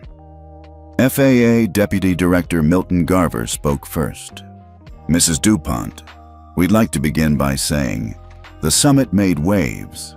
There's no doubt your work is moving this industry forward. Henrietta didn't nod, didn't blink. Waves won't fix turbulence, Mr. Garver. Structure will. Without waiting, she placed a cream envelope on the table and opened it slowly. This is the operational framework for the Global Passenger Ethics Charter. It includes crew behavior scoring, passenger treatment audits, a zero retaliation policy for whistleblowers, and mandatory real-time reporting to Air Ethica's Gateway network. One of the Japanese officials leaned forward. And if an airline refuses? Henrietta looked directly at him. Then they forfeit ethics compliance status. Which means, beginning Q4, they lose underwriting coverage from 3 of the 5 global insurers. Everyone went still. You can't enforce that, someone from the EU delegation muttered. No, Henrietta replied. The market will. The leverage was undeniable. Over the last 72 hours, 3 major insurers had quietly announced updates to their risk assessment standards, citing the DuPont Index as a required benchmark. The index wasn't just a scoring tool now. It had become a gatekeeper. If a plane mistreats a disabled veteran, or an unaccompanied child, or forcibly moves an elderly couple because a VIP wants their seat, there will be consequences. Consequences with financial teeth. Deputy Director Garver raised a brow. Are you proposing this be folded into FAA certification requirements? No, Henrietta said calmly. I'm expecting it. The charter won't replace your systems. It enhances them. If the FAA adopts it, it becomes policy. If not, it becomes the standard by which passengers measure your failure. Someone from ICAO tried a softer angle. You're aware, of course, that some of these clauses challenge cultural norms in certain regions. Public apology mandates, crew demotion transparency. Henrietta didn't flinch. Dignity is not cultural, it's universal. If a system can apologize when the drink cart is late, it can apologize when it wrongs someone's mother. Silence again. It was no longer just about ethics. It was about legacy, and no one in that room wanted to be the one who stood in the way of it. While that meeting unfolded in D.C., the consequences of inaction had already begun to take root. In Berlin, a leaked email revealed Sky North's panic memo. Delay implementation of charter clauses equals 12M in policy exposure. In Singapore, an anonymous flight attendant posted a video explaining how Air Ethica's behavioral tracking platform had saved her from retaliation after reporting racism on board. In New York, 3 high-profile class action suits suddenly shifted strategy. basing their legal arguments on non-compliance with DuPont Charter expectations, making ethics a litigation standard. The ripple was now a wave. Back in Washington, the FAA's internal legal counsel had seen enough. They turned to Garver. If we don't align with this, we're exposing the agency to credibility collapse. She's built a parallel ethics system, backed by insurers, courts, and now media. The question isn't whether we agree, it's whether we catch up in time. Henrietta remained silent. She had said what needed to be said. Now it was their turn to catch up. Garver folded his hands. "What exactly do you want from us, Henrietta?" "Clarity," she replied. "I want full integration of the charter into all U.S. airline certification reviews starting Q4. I want ethics compliance to be publicly accessible. Crew behavior audits, passenger complaint resolutions, response time tracking. And I want your name on it, not mine." That caught people off guard. "You don't want credit?" Henrietta smiled softly. "No one listens to old women. They listen to systems. Give them a system, and make sure it remembers what people felt, not just what they signed." Within 48 hours, the FAA quietly issued an interagency bulletin titled Advisory on Passenger Rights Harmonization, DuPont Framework Recognition. It wasn't flashy. No press conference, no official announcement. But it was real. And then came the leak. A journalist from the Atlantic Ledger got hold of the FAA's bulletin and published a piece titled, "The Woman Who Made the Skies Fair Again." The article went viral. By morning, headlines around the world blared, "FAA embraces DuPont's ethics charter. Airlines given 60 days to comply or face loss of insurance." Retired airline founder quietly redefines air travel norms. Henrietta, meanwhile, was back in Geneva, sitting on her patio, tea in hand. Walter reading beside her. Lila came out with a tablet, looking anxious. "They want you on CNN, BBC. The Guardian wants a front-page op-ed. Say no. You sure? This is your moment." Henrietta stirred her tea. "This isn't a moment. It's a repair. Let them celebrate what's changed, but they don't need to see who changed it." In Los Angeles, a mid-level airline ethics officer named Claudia Montez had just gotten off a call with her CEO. He looked shell-shocked. "We're rewriting policy manuals. DuPont standard. Top-down review. If we don't, we lose Heathrow and JFK access. And they said we'll be publicly listed as ethics non-compliant on the AirEthica platform next month." Across 6 countries, 7 airlines announced emergency compliance meetings. At O'Hare Airport, a large touchscreen was installed at Gate B19. Real-time ethics status. Charter compliant. Crew grade. A. Passengers started noticing. Then asking questions. Then choosing flights differently. Back at her desk, Henrietta opened a message from the ESA chair. "We are honored to adopt the Global Passenger Ethics Charter. You have changed aviation history. What shall we call this moment?" She replied with one line, "Don't call it anything. Just never forget why it was needed." A mother boards a flight in Boston with her young daughter. The flight attendant greets them warmly. No judgment, no sigh, just kindness. They pass a poster near the gate. "Your flight, your dignity," in partnership with the DuPont Charter. Neither mother nor daughter knows the full story, but somewhere in Geneva, a retired founder stirs honey into her tea, knowing she didn't just build an airline. She restored humanity to the skies. Tell us where you're watching from. Have you ever seen someone silently shift the system? Not with anger, not with fame, but with sheer integrity. We'd love to hear your story below. It started with a headline, then another, then 20 more. The woman who silenced the skies. Henrietta DuPont, ethics architect of the air. From slap to system overhaul, the quiet power of one passenger. The world had finally discovered the name behind the charter, and they couldn't stop talking about her. Cable news anchors debated her legacy. Columnists praised her as the anti-CEO, someone who reshaped the system without chasing the spotlight. Twitter trended #DuPont Charter for a full week. Even late-night comedians mentioned her, but with rare reverence, calling her the grandmother of air justice. But in Geneva, Henrietta wasn't watching any of it. She was pruning roses. The irony wasn't lost on Lila, who sat across from her on the patio, reading aloud from the New York Times.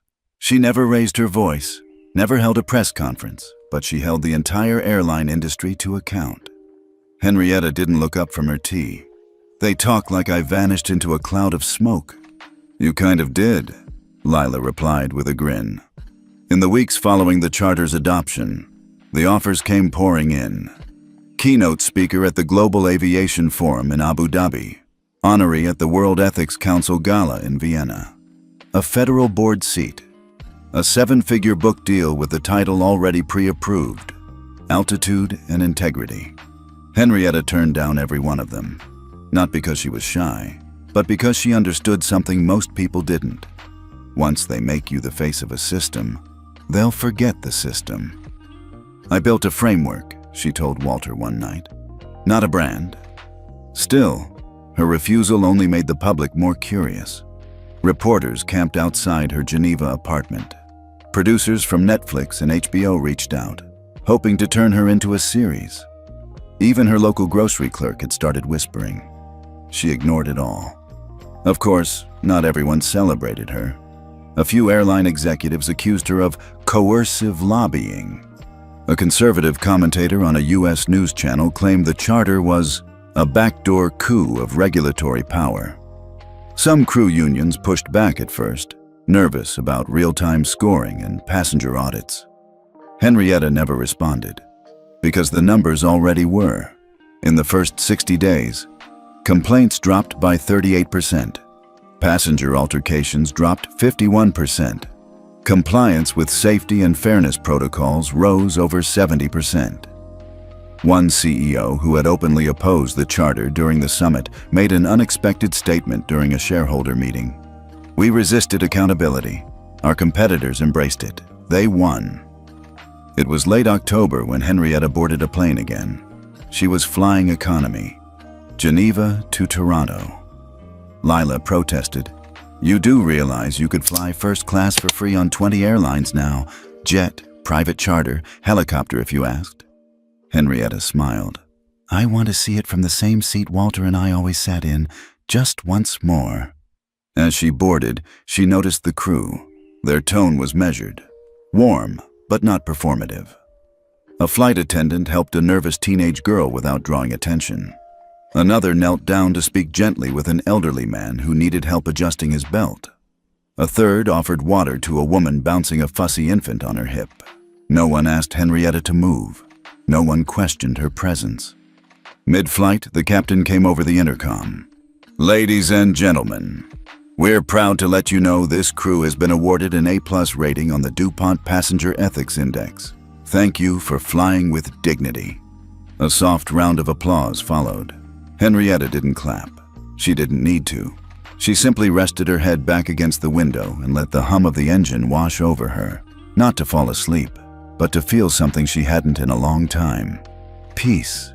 She had done it, quietly, thoroughly, completely.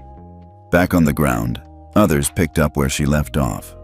A young disability rights advocate in Chicago launched an airport accessibility charter modeled after the DuPont framework. A retired flight attendant created the International Crew Ethics Collective, offering training and resources to help cabin crews adapt and thrive under the new expectations. Law schools added the DuPont doctrine to their ethics curriculum. MBA programs wrote case studies about her decision to remain anonymous after impact. At JFK, a minimalist sculpture appeared outside Terminal 4, 2 bronze hands resting gently on a shared armrest. A plaque read, "Dedicated to Henrietta DuPont, who reminded us all how to sit with dignity." Henrietta never went to see it, but Lila did. She sent her a photo. Henrietta's reply was short. "Let the seats stay empty. It belongs to everyone." One early December morning, Walter found Henrietta in the garden planting winter roses. She was humming. He handed her a letter with the seal of the United Nations. "They want to nominate you," he said. "Humanitarian Service Medal." Henrietta stood, wiping dirt off her knees. "Tell them thank you, and that I already received my reward." Walter tilted his head. "And what was that?" Henrietta looked out across the lake. The sunlight touched the water just right. "A system where my husband could board a plane, and no one would ever tell him to move again. It started as a quiet shift, barely noticeable at first. But 72 days after the DuPont Charter was adopted, the FAA and the International Civil Aviation Organization released a joint statement. The message was calm, professional, and almost bureaucratic in tone. Yet its weight was historic. Effective immediately, all airline certifications must meet and maintain a verified Passenger Fairness Index score. That meant every airline in the US, Europe, Asia, Africa, and beyond now had to pass not only safety and technical audits, but ethical audits too. It was the first time in history that dignity had been made a condition of flight. The aviation world blinked. Some airlines welcomed the change, others panicked. A few fought back behind closed doors, sending lawyers and lobbyists to try to dilute the enforcement. But the momentum was already too strong. The public had tasted transparency, the idea that ethics could be measured, and that passengers had a right to humane treatment was no longer negotiable. Airports, too, began shifting. Boarding gates in major hubs like Frankfurt, Atlanta, and Singapore installed new signage. "This airline is PFI compliant." Passengers scanning their mobile tickets could see live data on crew behavior history, reported incidents, and response times to discrimination complaints. And people noticed. A single mother traveling with 3 children no longer received side eyes from staff. Elderly passengers didn't have to justify their need to sit next to their spouses. Ethnic minorities, once viewed with suspicion, were greeted with the same professionalism as anyone else. "You could feel it," one passenger told a reporter at LAX. "The temperature in the air changed, like someone turned down the judgment and turned up the respect." Lila watched it all unfold. From her kitchen table in Geneva, where fresh croissants cooled on a plate beside her, she read report after report. What touched her most were the emails from strangers. A flight attendant in training wrote, "We were shown a video of the DuPont incident. It's now mandatory learning. I just wanted to say thank you." A 16-year-old black boy from Detroit messaged, "I saw someone like me not get pulled for extra screening. First time ever. It's weird, but I felt normal." Even CEOs who once mocked the charter now scrambled to post about how their airlines were ahead of the curve. Henrietta didn't read the press, but she read the handwritten letters. Walter would bring them in from the mailbox, carefully sorted with his usual quiet reverence. He never opened them. That was her ritual. One letter was from a pilot. "I used to ignore things. I didn't want to rock the boat. But after what happened to you and your husband, I realized silence is complicity. I filed my first ethics complaint today." Henrietta read it twice, then placed it gently in a wooden box where she kept the letters that mattered most. The slap came without warning. It cracked across the first-class cabin like a gunshot, sharp, stunning, loud enough to turn every head in row 1 through 6. Silverware paused midair, eyebrows lifted. A baby up in economy started to cry. 12-year-old Simone Caldwell sat frozen, her cheek blooming red, her body stiff against the plush leather seat. She didn't make a sound, didn't cry, didn't move, just stared forward, stunned. Her sister, Sierra, age 13, jolted. "What?" "I said sit properly," snapped the flight attendant, white, tight-bunned, and already stepping back as if what she'd done was routine discipline. Her name tag read Brenda C. Her voice dripped with authority. "She kicked the seat," Brenda added to no one in particular. "Children need to learn how to behave in premium cabins." Simone hadn't kicked anything. She'd tucked her feet up under her knees because the cold air was making her ankles numb. She hadn't said a word since boarding. Sierra looked to their grandmother sitting in 3A. Odessa Caldwell didn't say a word. She calmly reached into her structured gray tote, pulled out a soft travel blanket, and gently unfolded it across Simone's lap. Then, with a quiet click, she unsnapped the leather strap of a small, aged notebook, removed a slim pen, and began to write. Time code, 3:12 p.m. Pattern confirmed. Trigger condition met. No further verbal escalation required. She flipped the page, tore it out with care, and tucked it beneath her phone. Her expression didn't change.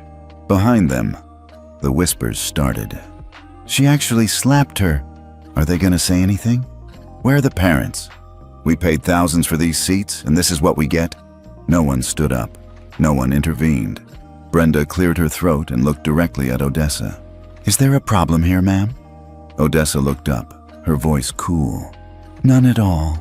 Brenda gave a tight-lipped smile and turned away. Sierra leaned in, her voice shaking. Grandma, she hit Simone. You saw that, right? You heard what she said, like we don't belong here. I heard. And you're just gonna let that go? Odessa folded her notebook slowly. I didn't say that.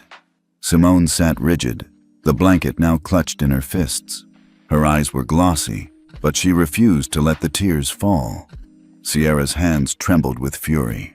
We should call Dad, Sierra whispered. Right now. I don't care if he's in a meeting. Not yet, Odessa said, eyes focused out the window. Not yet. This is a whole emergency. Odessa finally turned to her. Do you trust me? Sierra hesitated, then nodded. Good. Then sit tall, chin up. She already slapped your sister. Don't let her see she took your dignity too. And that was the end of it. For now. Tell us where you're watching from. And what would you do if your granddaughter got slapped in first class, in front of the entire cabin? The rest of the flight passed in a kind of suspended silence. Passengers avoided eye contact. The woman across the aisle shifted her Hermes scarf and turned her shoulder toward the window. The man next to her buried himself in a copy of The Economist. No one asked Simone if she was okay. No one offered an apology. When drink service rolled around, Brenda skipped row 3 entirely. Odessa didn't seem to mind. She sat poised, hands folded over the notebook now closed tight on her tray table. From time to time, she glanced at her phone, not to text or scroll, but to watch the blinking green indicator on an encrypted app at the bottom of her home screen. It had turned yellow. Soon, it would turn red. Sierra stared at her grandmother. She didn't understand what any of this meant, but she'd seen that look before. Odessa Caldwell wasn't just a retired school teacher or someone's sweet, quiet nana. She had another name once. One not used in public. One attached to boardrooms and policy briefings and discreet power. Back home in Bethesda, there were entire drawers in the guest room that Sierra and Simone weren't allowed to open. Odessa had a study with 2 locks and a direct line to someone named only Marcel, a call she never made, until now. At 3:26 p.m., Odessa adjusted her scarf, checked her seatbelt, and tapped a single line on her phone. Activate Ledger Protocol 91C. The screen blinked once, then went black. They landed at San Francisco International in silence. No one applauded. No one made eye contact. Brenda stood stiffly at the front, thanking passengers as they disembarked, avoiding row 3 entirely. As Odessa, Sierra, and Simone stepped onto the jet bridge, a man in a charcoal suit stood waiting. He didn't introduce himself. He didn't need to. He handed Odessa an envelope. Inside, a printed terminal code, a confirmation ID, and a response line that read, Black flag clause acknowledged. Freeze initiated. Estimated impact, $940 million.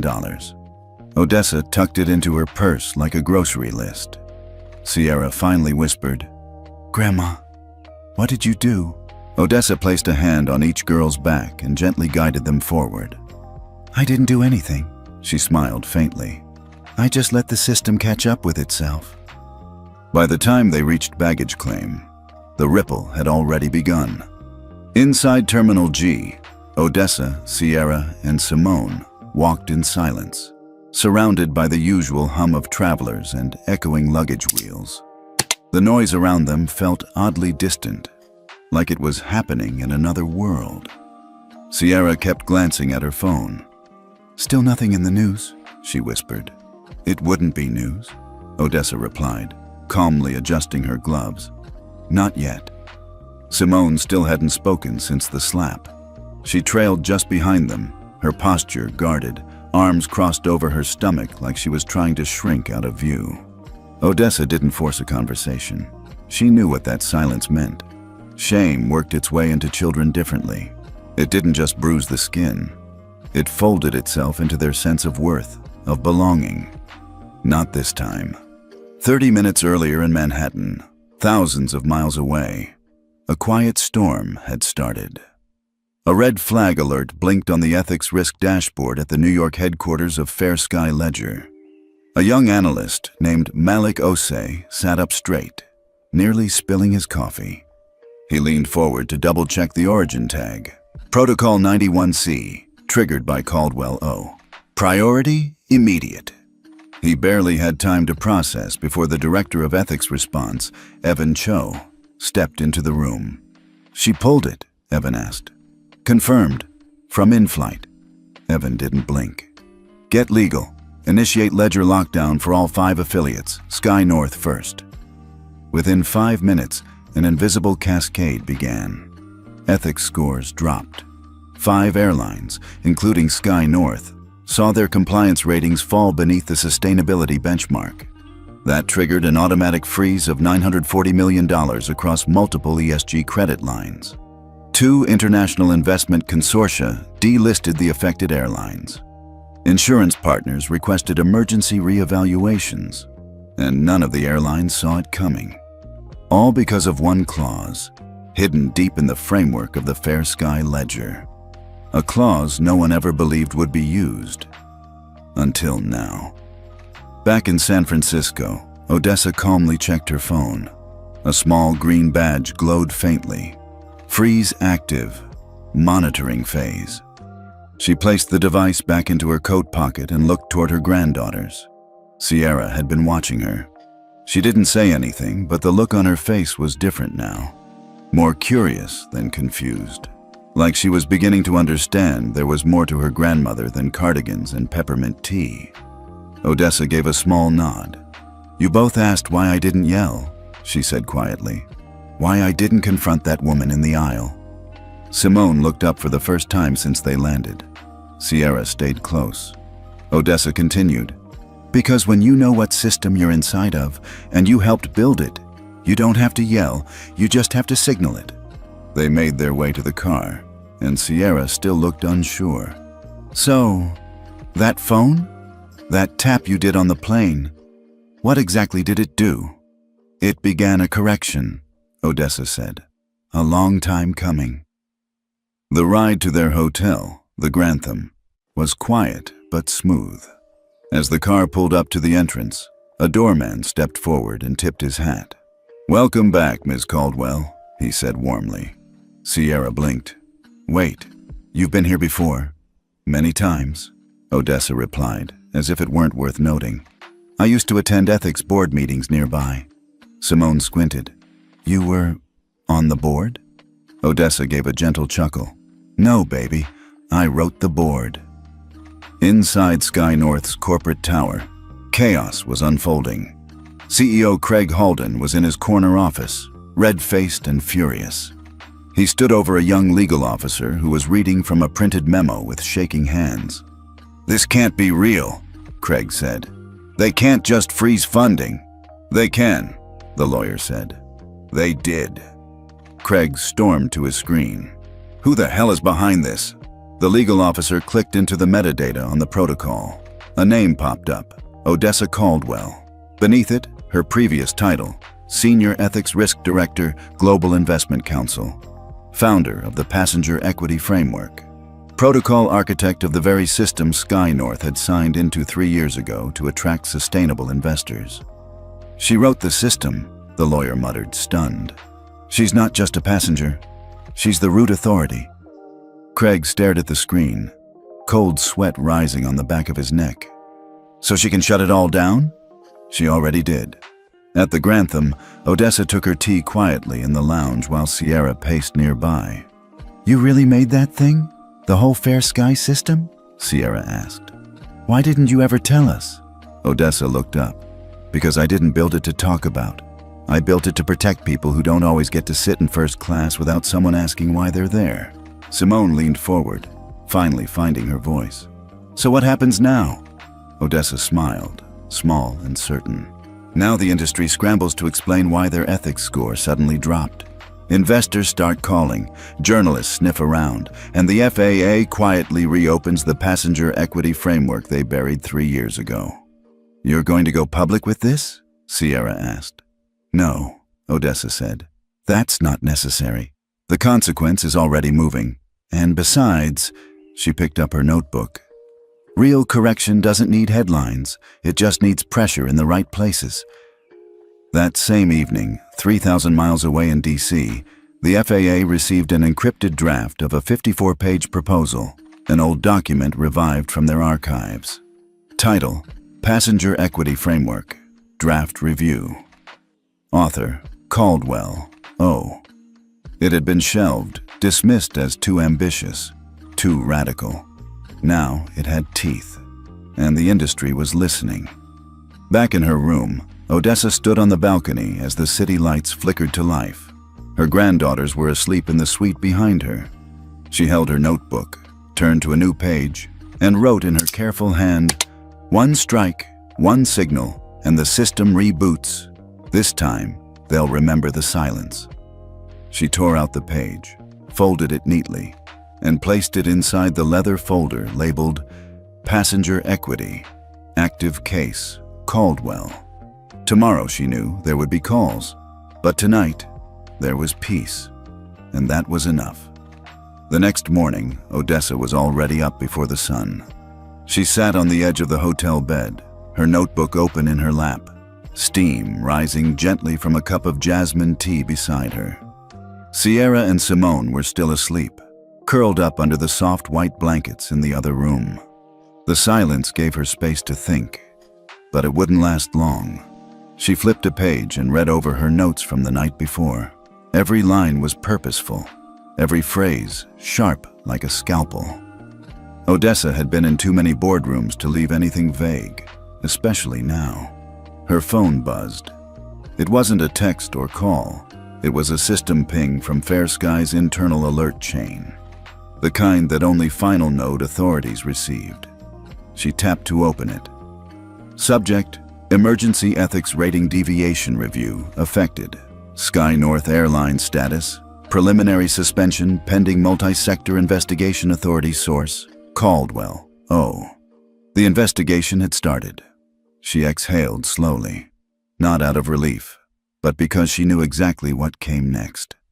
Across town, Sierra and Simone were sitting on the hotel room couch, each with a bowl of cereal in their lap. The morning news was playing on mute on the flat-screen TV, but the headlines were loud enough. ESG meltdown, 940 LM frozen as Sky North ethics score crashes overnight. Anonymous passenger triggers systemic audit. Sources say high-level insider behind it. Sierra squinted. They don't even know it's you. Odessa walked out from the bedroom, tying her silk robe. They will, she said simply. Are you going to tell them? No, Odessa replied. I'm going to show them. Later that morning, a car picked them up from the hotel.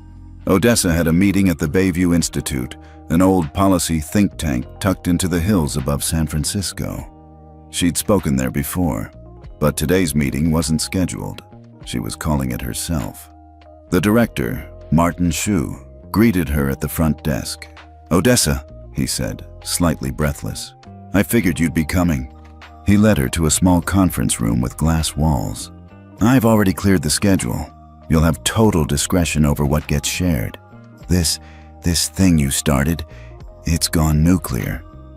Odessa sat down, placed her leather folder on the table, and opened it calmly. I didn't start it, she said. Barbara Reynolds did when she slapped my granddaughter. All I did was answer the system I built. Martin leaned in. We've had calls from FAA, from the EU Transport Authority, even 2 UN observers. You just triggered a global shift. Odessa nodded. Good. Let's give it shape. Back at Sky North's headquarters, the C-suite was melting down. Shut it down, Craig Halden barked. I don't care if you have to bribe someone. Get this ledger nonsense reversed. His chief legal officer leaned against the wall, arms folded. You still don't get it. You signed your soul to her system when you begged for that green rating 2 years ago. There's no shutting it down. This isn't just about Fair Sky. It's about every bank, insurer, and port that uses their compliance framework. So we're blacklisted? You're ethically insolvent. Craig turned to the window, staring out at the skyline. Then we need to find her, whoever she is. The lawyer was quiet for a moment. Then he pulled a printed document from his briefcase. She's not hard to find, he said. Her name's on every line of this protocol. Craig read the name aloud. Odessa Caldwell. He blinked, then paused. Wait, that name sounds familiar. The lawyer nodded. She's the same woman who blocked the NovaJet merger in 2019 because of unethical crew policies. She's been shaping policy behind the scenes for 2 decades. Craig dropped the paper. Oh God, he muttered. We slapped the ethics czar's grandkids. Back in San Francisco, Odessa stood at a podium in the Bayview Institute's small auditorium. She didn't raise her voice. She didn't gesture wildly. She didn't have to. Every word hit like a bell. When a black child is slapped in first class and no one intervenes, that's not just rudeness, that's infrastructure, she said. It's the consequence of design, of unchecked power that thinks seats are owned by faces, not tickets. People nodded. Some clapped. But Odessa wasn't there for applause. She clicked her remote and changed the slide on the screen behind her. The Passenger Equity Framework, Full Activation Plan. A 4-phase roadmap that integrated ethics compliance into the very backbone of airline operation. Real-time behavior monitoring, crew and passenger. Ethics score, integration with insurance and credit access, flight. Eligibility, restrictions for low-score operators, public disclosure of violations and corrective measures. She turned back to the room. This isn't a threat, she said calmly. It's an overdue upgrade. The industry can either adapt or get left on the tarmac. 1 hour later, video clips from the talk began circulating online. The name Odessa Caldwell started trending. Within 3 hours, 3 investor coalitions began divesting from Sky North. One of them, Horizon Capital, published a brief. We were made aware that the ethics compliance failures stemmed from the mistreatment of 2 young passengers of color. We are redirecting all aviation investments to airlines that meet the passenger equity baseline. Back in the hotel suite, Sierra watched the news with wide eyes. They know it's you now. Odessa sat down beside her. They know who I am, she said, sipping her tea. But more importantly, they know what comes next. Simone, sitting cross-legged on the floor, whispered, Are they scared? Odessa didn't answer immediately. Then, they should be.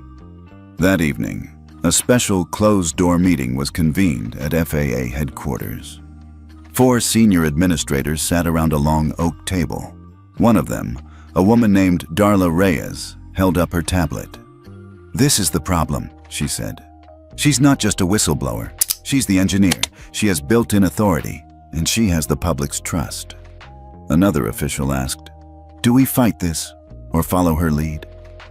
Darla looked out the window, then back at her tablet. She gave us the framework 3 years ago, she said. We ignored it. Now she's proving we can't. By the end of the night, 3 countries had signaled interest in adopting parts of Odessa's framework. The dominoes were falling. And Odessa?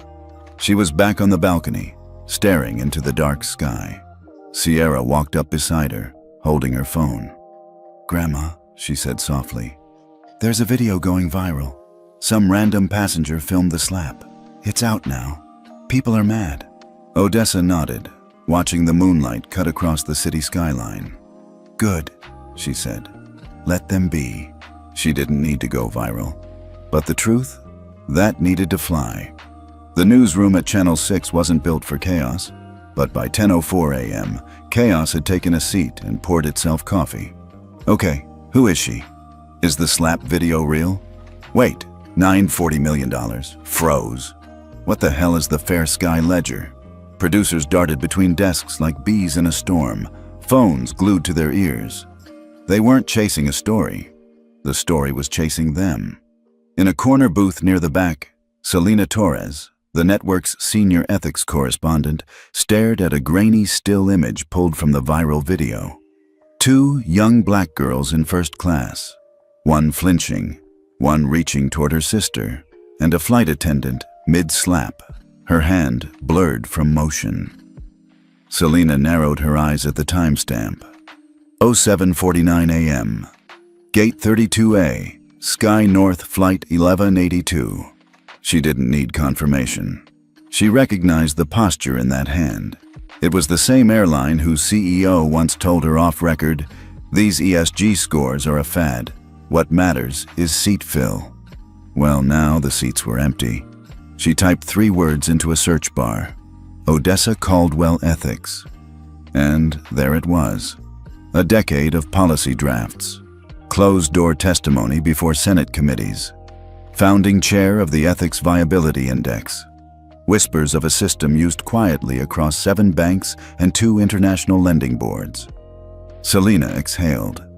We slapped the woman who writes the rules. 10 minutes later, her segment aired live. Sources now confirm the woman behind the viral airline ethics freeze is Odessa Caldwell, a former ethics risk director with control authority over the Fair Sky Ledger, a platform that determines credit eligibility for multi-billion-dollar transportation investments. Her granddaughters were the victims in the now infamous first-class incident. And the consequences? We're already seeing them. The clip went global in under 30 minutes. Hashtags exploded. He wrote the rules. Odessa Caldwell. Guy. North exposed. Meanwhile, in a plush boardroom 5 floors above Sky North's corporate lobby, CEO Craig Halden sat pale, surrounded by legal counsel and crisis PR. Get her on the phone, he barked. We need to apologize. Issue a press statement. Offer her a settlement. His general counsel gave him a look. Craig, she doesn't want your apology. Then what the hell does she want? She wants the entire industry to change. Silence. One junior VP whispered, she can't actually freeze the banks, right? Everyone turned. She didn't freeze the banks, the general counsel said. She froze the rating that underwrites the banks. The system reacted, automatically. That's what happens when the ethics score drops below 42.3. The room went quiet again. Craig stood up, pacing. So, what now? His legal advisor just said, now, we wait for her to move again. Odessa didn't go on TV. She didn't make a statement. She simply uploaded a document. It was a 27-page white paper titled, The Passenger Equity Framework, Emergency Implementation Protocol. No bold fonts, no drama. Just policy. But within 4 hours, 6 domestic airlines received a notification that unless they signed acknowledgement of the framework's principles, their access to Fair Sky-linked credit facilities would be suspended within 14 business days. By 5 p.m., 3 of them signed. Sky North refused. They issued a press release that read, "We are committed to fairness and integrity, but we do not respond to coercion or viral pressure tactics." The internet lit up. Sierra and Simone sat on the hotel bed, watching TikToks of people mocking the statement. One showed a fake CJ CEO trying to staple dollar bills back into an unplugged ATM machine labeled Sky North. Sierra giggled, but Simone stayed quiet. "Grandma's not going to let this go, is she?" she asked. Sierra shook her head. "Would you?" "No," Simone said, "but I'd be scared." Sierra nodded slowly. "I think she is scared, just not in the way they think." That night, Odessa received a call from an unknown number. She let it go to voicemail. Then it rang again and again. Then a text came through, FAA Administrator Darla Reyes. "We need to meet. In person. Tomorrow. You choose location."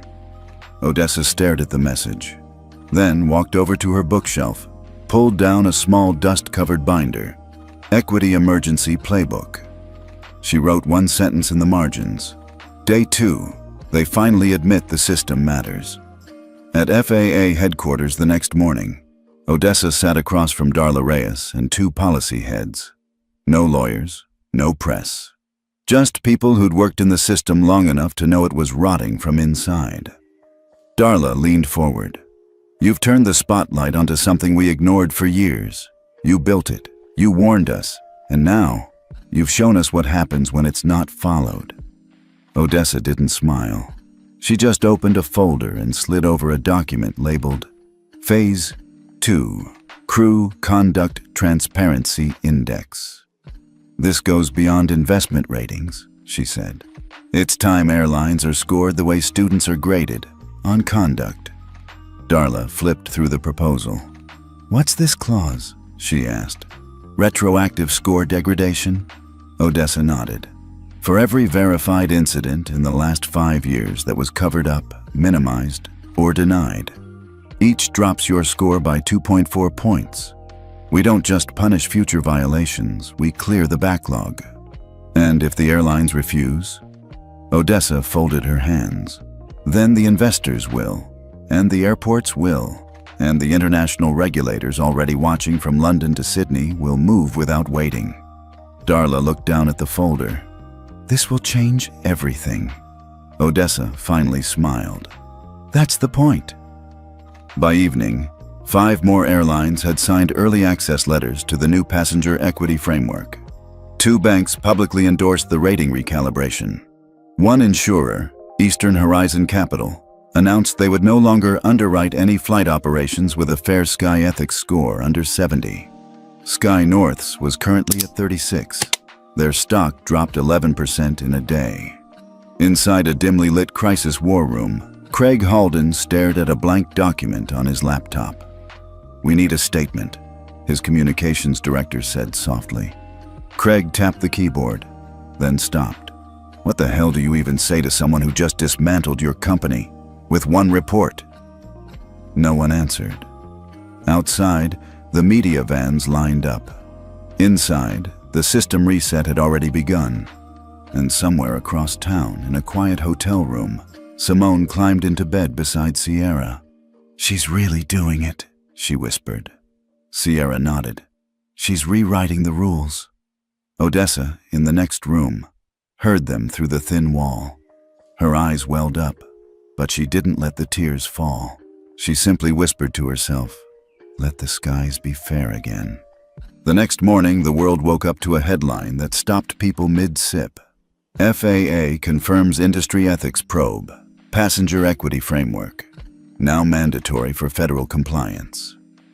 The announcement wasn't just about Odessa Caldwell anymore. This was bigger, systemic, structural.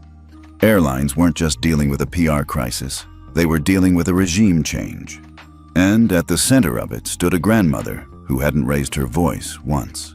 At Sky North headquarters, panic settled into something worse: silence. Departments were told not to speak to press. Employees were instructed to scrub mentions of internal complaints. HR teams were working overtime to figure out how many unresolved racial discrimination reports might now be used to drag their ethics score even lower. Inside the legal wing, a wall of whiteboards tracked every clause in Odessa's framework. Craig Halden stared at a flashing red box. Retroactive score degradation, pending evaluation of 74 incidents. "What happens if we drop below 30? He asked, voice hoarse. One of the analysts spoke up quietly. "Then we lose our route certifications in Canada and the EU. FAA flags us for ethical non-compliance. Insurance premiums quadruple. Credit access halts entirely." He didn't reply. At the Bayview Institute, Odessa sat calmly at a policy roundtable. "You've triggered a full recalibration," said Professor Elaine Chambers. "And not just in the US. International unions are watching. Odessa nodded. They were always watching, just waiting for someone to make the first irreversible move. Are you prepared for the retaliation? Odessa looked around the table. They already slapped my granddaughters in public. What's left? Someone murmured. They'll go after your history. Discredit the ledger, paint you as a relic. Odessa smiled. Let them. I wrote every clause in that system with independent third-party validation. For every attack, there's a timestamp. Meanwhile, at News One Global, anchors prepared for a live sit-down interview with Simone and Sierra Caldwell. It wasn't Odessa's idea. It was the girls. Sierra had said, if they hear from us, maybe they'll stop saying she overreacted. Simone added, and maybe they'll believe this wasn't just about one slap. The cameras rolled. The interviewer smiled. Can you tell us what happened on that flight? Sierra looked down, then up. It wasn't just the slap. It was the way she looked at us, like we didn't belong there, like the seat wasn't really ours. Simone added, and when we said we did belong, she laughed, like it was funny. And now? The interviewer asked softly. Sierra looked directly into the camera. Now they know who we are. The segment aired in over 70 countries. Clips went viral again, but this time, not of violence, of resolve. Odessa didn't need to say a word. At FAA headquarters, Administrator Darla Reyes held a joint press briefing. Effective immediately, all commercial passenger airlines operating within U.S. airspace must comply with the Passenger Equity Framework. Failure to maintain a minimum ethics score of 65 will trigger automatic audits and potential suspension of route rights. This is not optional. This is the future. The news rippled across the industry. Stock analysts called it the ethics reckoning. Passengers started asking airlines for their Fair Sky scores before booking flights. One video showed a man at the check-in desk asking, "Wait, what's your ethics rating again?" "'Cause I'm not flying with anyone under 70. I got kids with me." By day 3, 5 major airlines signed the full passenger equity charter. Sky North still hadn't. Instead, they issued a second press statement. "We remain committed to fairness, but reserve our right to challenge unethical mandates imposed by private entities acting outside legislative authority." It backfired instantly. Within hours, screenshots surfaced from former Sky North employees. Internal memos denying bias claims. Whistleblower complaints ignored. DEI proposals shut down without discussion. Someone even leaked a call recording of a senior exec saying, "We'll sign it when hell freezes over." Odessa didn't comment. She didn't need to. The system had already begun to eat its own. In a closed-door Senate Ethics Committee hearing, Odessa sat across from several skeptical lawmakers. One leaned in. "Mrs. Caldwell, are you suggesting private industry systems should dictate federal aviation policy?" Odessa answered, voice steady. "No, Senator. I'm saying your federal aviation policy failed to protect passengers from industry abuse, so we built a system that would." Another senator asked, "And what gives you the authority?" Odessa replied without blinking. "The results. When 5 airlines raise standards, 2 banks freeze unethical access, and the public demands better. That's not power. That's accountability." The room fell quiet. Later that evening, in her hotel suite, Odessa took a call. It was Craig Halden. He sounded tired, hollow. "I want to meet," he said. "Not on camera, not with lawyers, just you and me." Odessa hesitated. "Why?" "Because I have daughters too," he said. "And I think I just learned what it means to be ashamed of myself." There was a long pause. Odessa answered quietly. "Tomorrow, 10 a.m., no cameras, no excuses." The next morning, they met in a quiet room at the Federal Ethics Mediation Center. Craig sat down, hands trembling slightly. "I didn't know who you were," he started. Odessa replied, "That's exactly the problem." He swallowed hard. "I'm not asking for forgiveness. I'm asking for a path forward, something we can do, publicly." Odessa slid a document across the table. It was titled, "The Fair Sky Redemption Protocol, Terms for Public Industry Rehabilitation." "I don't want revenge," she said. I want prevention. Craig stared at the paper. You're offering me a second chance? No, she said.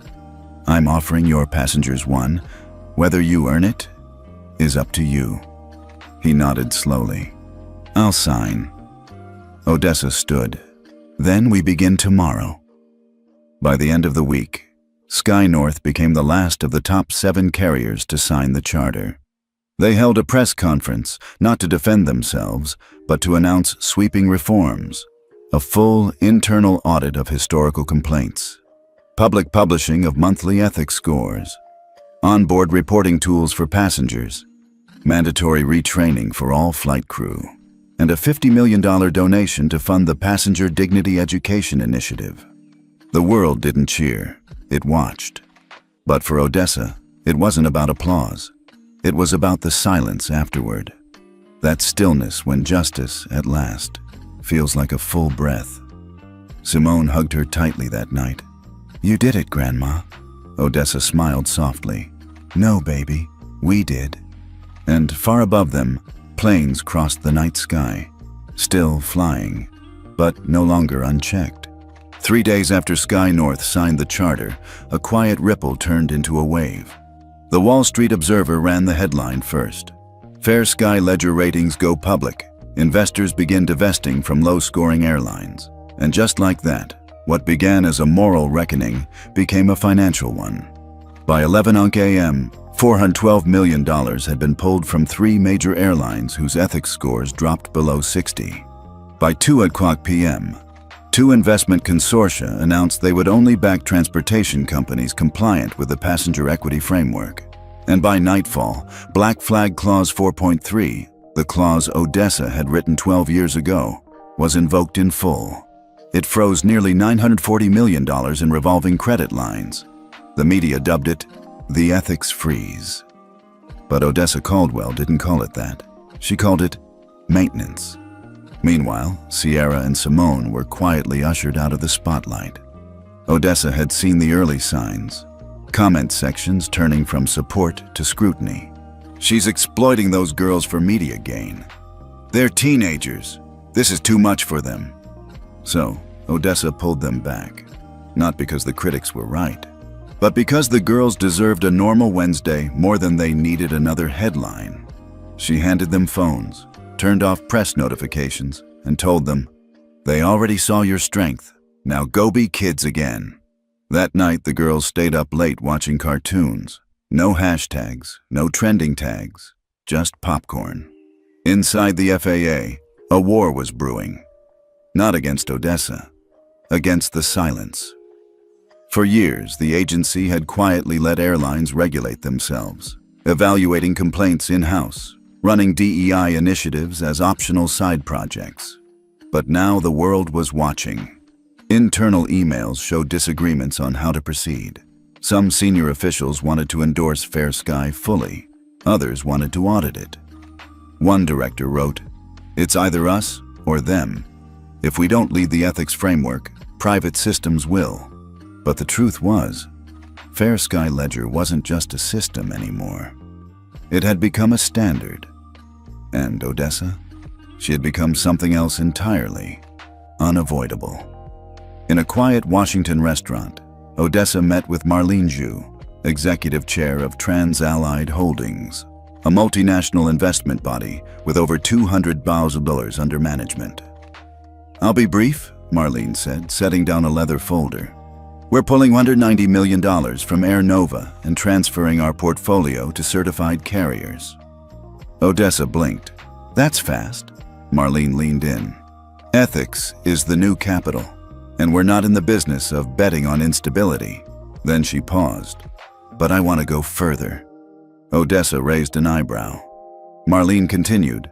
We want to partner with Fair Sky, fund expansion, make it a global system.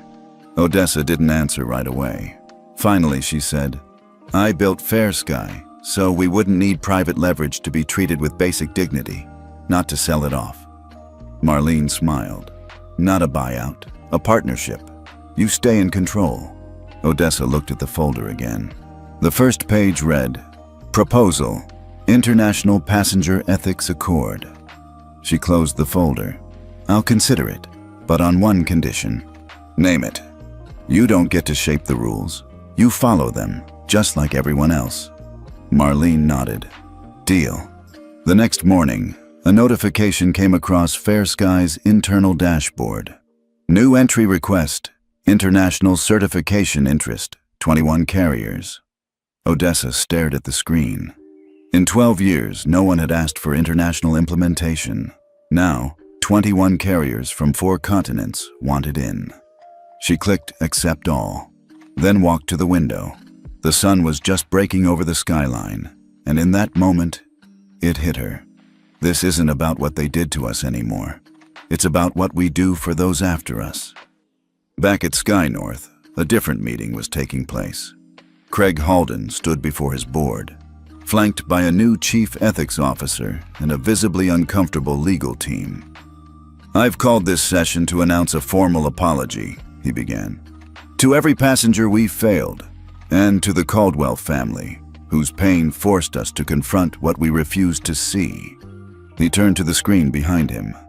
It showed Sky North's updated passenger dignity plan. The room stayed silent as he went through the points. An independent ethics review board, real-time passenger dignity feedback via mobile apps, a standing seat for a passenger advocate on all major flight routes. One board member whispered, "This is a complete overhaul." Craig replied, "It's a start." And for once, no one argued. On the news that night, a familiar voice spoke on a podcast. Odessa Caldwell didn't destroy the airline industry. She reminded it of its obligations. She didn't cancel anyone. She calibrated a system. The voice belonged to Asha Ramani, a journalist once blacklisted for investigating discrimination at national carriers. Her podcast now hit number 3 on the global charts. The name of the episode? Slap Heard Around the Skies. Meanwhile, Odessa returned to her garden. No press, no podium, just roses. She pruned in silence, careful with the roots, gentle with the thorns. Sierra came outside, wiping her hands on a napkin. "We just saw you on TikTok. You're in a remix with Michelle Obama." Odessa laughed. "What's a remix?" Simone popped her head out. "It means you're a meme now. You've got theme music and everything." Odessa shook her head. Good Lord. But she was smiling, because she knew something they didn't. The work wasn't about noise. It was about seeds. And they were finally blooming. Across the country, parents began asking their kids what airline they'd flown on for field trips. Teachers started checking ethics scores before booking flights. Veterans groups requested protections in flight policies. And a bill was drafted in Congress to explore mandatory ethics certification for all public transit systems. Odessa didn't appear at the hearing. She didn't need to. Her name was in the footnotes of every clause. And when a reporter asked if she'd ever go public with Fair Sky, Odessa replied, "Fair Sky was never meant to make me rich. It was meant to keep us human." The reporter asked, "Do you think they'll forget what started it all?" Odessa smiled. Only if they forget how it felt to be invisible. At 8:17 a.m. on a foggy Tuesday, Odessa Caldwell's name appeared on a Senate agenda. Item 4B, proposed national integration of the passenger equity framework. It was the first time in 27 years that a civilian-led system, one not created by a government agency, was being considered for federal standardization across U.S. transportation sectors. Odessa didn't attend the hearing. She wasn't avoiding the spotlight. She was avoiding distraction. She knew how the system worked. The moment they made her the center of the story, they'd bury the system itself. So while senators debated, Odessa was in a conference room at the Center for Systems Ethics, sitting with her sleeves rolled up and her glasses halfway down her nose, reviewing a 92-page draft, Operational Readiness Criteria for Equity-Based Airspace Clearance.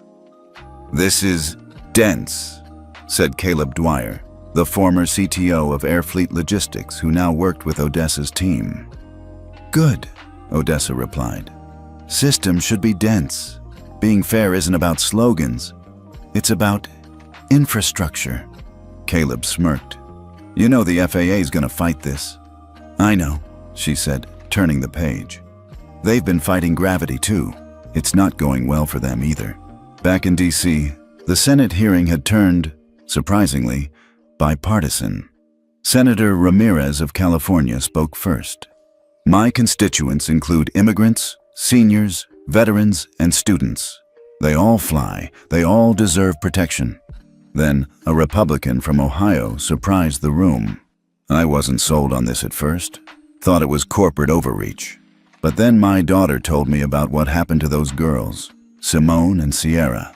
And she asked, Dad, would they have slapped me too? I couldn't answer her. Silence fell. It wasn't the most eloquent speech, but it hit home. A vote was called, and in an 18-2 decision, the motion passed. Begin feasibility study to adopt the passenger equity framework as national baseline policy for federally certified carriers. It wasn't a law yet, but it was no longer just Odessa's fight. It belonged to the system now. By Wednesday, word had spread. News outlets ran with headlines like, Slap Sparks Senate Shakeup. From Garden to Government, the Odessa Effect. The New Gold Standard. Ethics as Airspace Currency. At the Bayview Institute, where Fair Sky was headquartered, emails flooded in from organizations wanting to license the scoring system. Some were small bus lines, others were international cruise companies. Odessa's assistant came in, overwhelmed. We just got a request from the UN Transport Equity Division. Odessa didn't look up from her notepad. Tell them we'll send the API documentation, but the score parameters don't change, no matter how global this gets. Her assistant blinked. You're not going to negotiate? Odessa finally looked up. Dignity isn't a variable. Meanwhile, Simone and Sierra were being approached, again, by every brand imaginable. One makeup company wanted them for a Brave Beauty campaign. A luxury bag brand offered a 6-figure sponsorship. Odessa sat them down that evening over pasta and said, You don't owe the world anything right now. Sierra hesitated. But wouldn't it be powerful if we used our platform? Odessa smiled. It would, but powerful doesn't always mean healthy. Simone asked, What would you do? Odessa leaned back. I'd journal. I'd go quiet. I'd remember what happened, not just what it looked like. They nodded. Then Simone whispered, We could write? Odessa raised an eyebrow. Write? Yeah, like a story. Not for the news, just to tell it how we lived it. Odessa exhaled slowly. Now that's power. By Friday, the first outlines of what would become the Passenger Equity Act were drafted. Lawyers from Fair Sky collaborated with Senate aides to ensure protections were enforceable, not just performative. Clause 2.1 required airlines to submit quarterly dignity compliance reports. Clause 4.4 made ethics scores accessible via federal booking platforms. Clause 6.2 allowed passengers to challenge discriminatory treatment via a unified complaint pipeline with real-time case visibility. One senator called it the most concrete advancement in consumer air travel rights in 3 decades. But Odessa saw it differently. To her, it was long overdue maintenance. That night, Craig Halden, the CEO of Sky North, sat on a panel hosted by The Atlantic. He looked different, thinner, more measured. The moderator asked, If you could go back to that day, what would you do differently? Craig didn't blink. I'd have fired myself that morning, before Odessa had to do it for me. The moderator leaned in. Do you think Sky North will survive this? Craig shrugged. It's not about us surviving. It's about whether we've learned enough to deserve survival. A pause. Then, and for what it's worth, I thank her. Because she didn't destroy us. She forced us to become something we weren't brave enough to imagine. Back at home, Odessa received a simple package in the mail. No return address. Inside, a printed photo. It showed a flight crew, all smiles, standing next to a young girl in a wheelchair and her mother. On the back was a handwritten note. First time we weren't told to pre-board through the service door. Thank you for making us visible.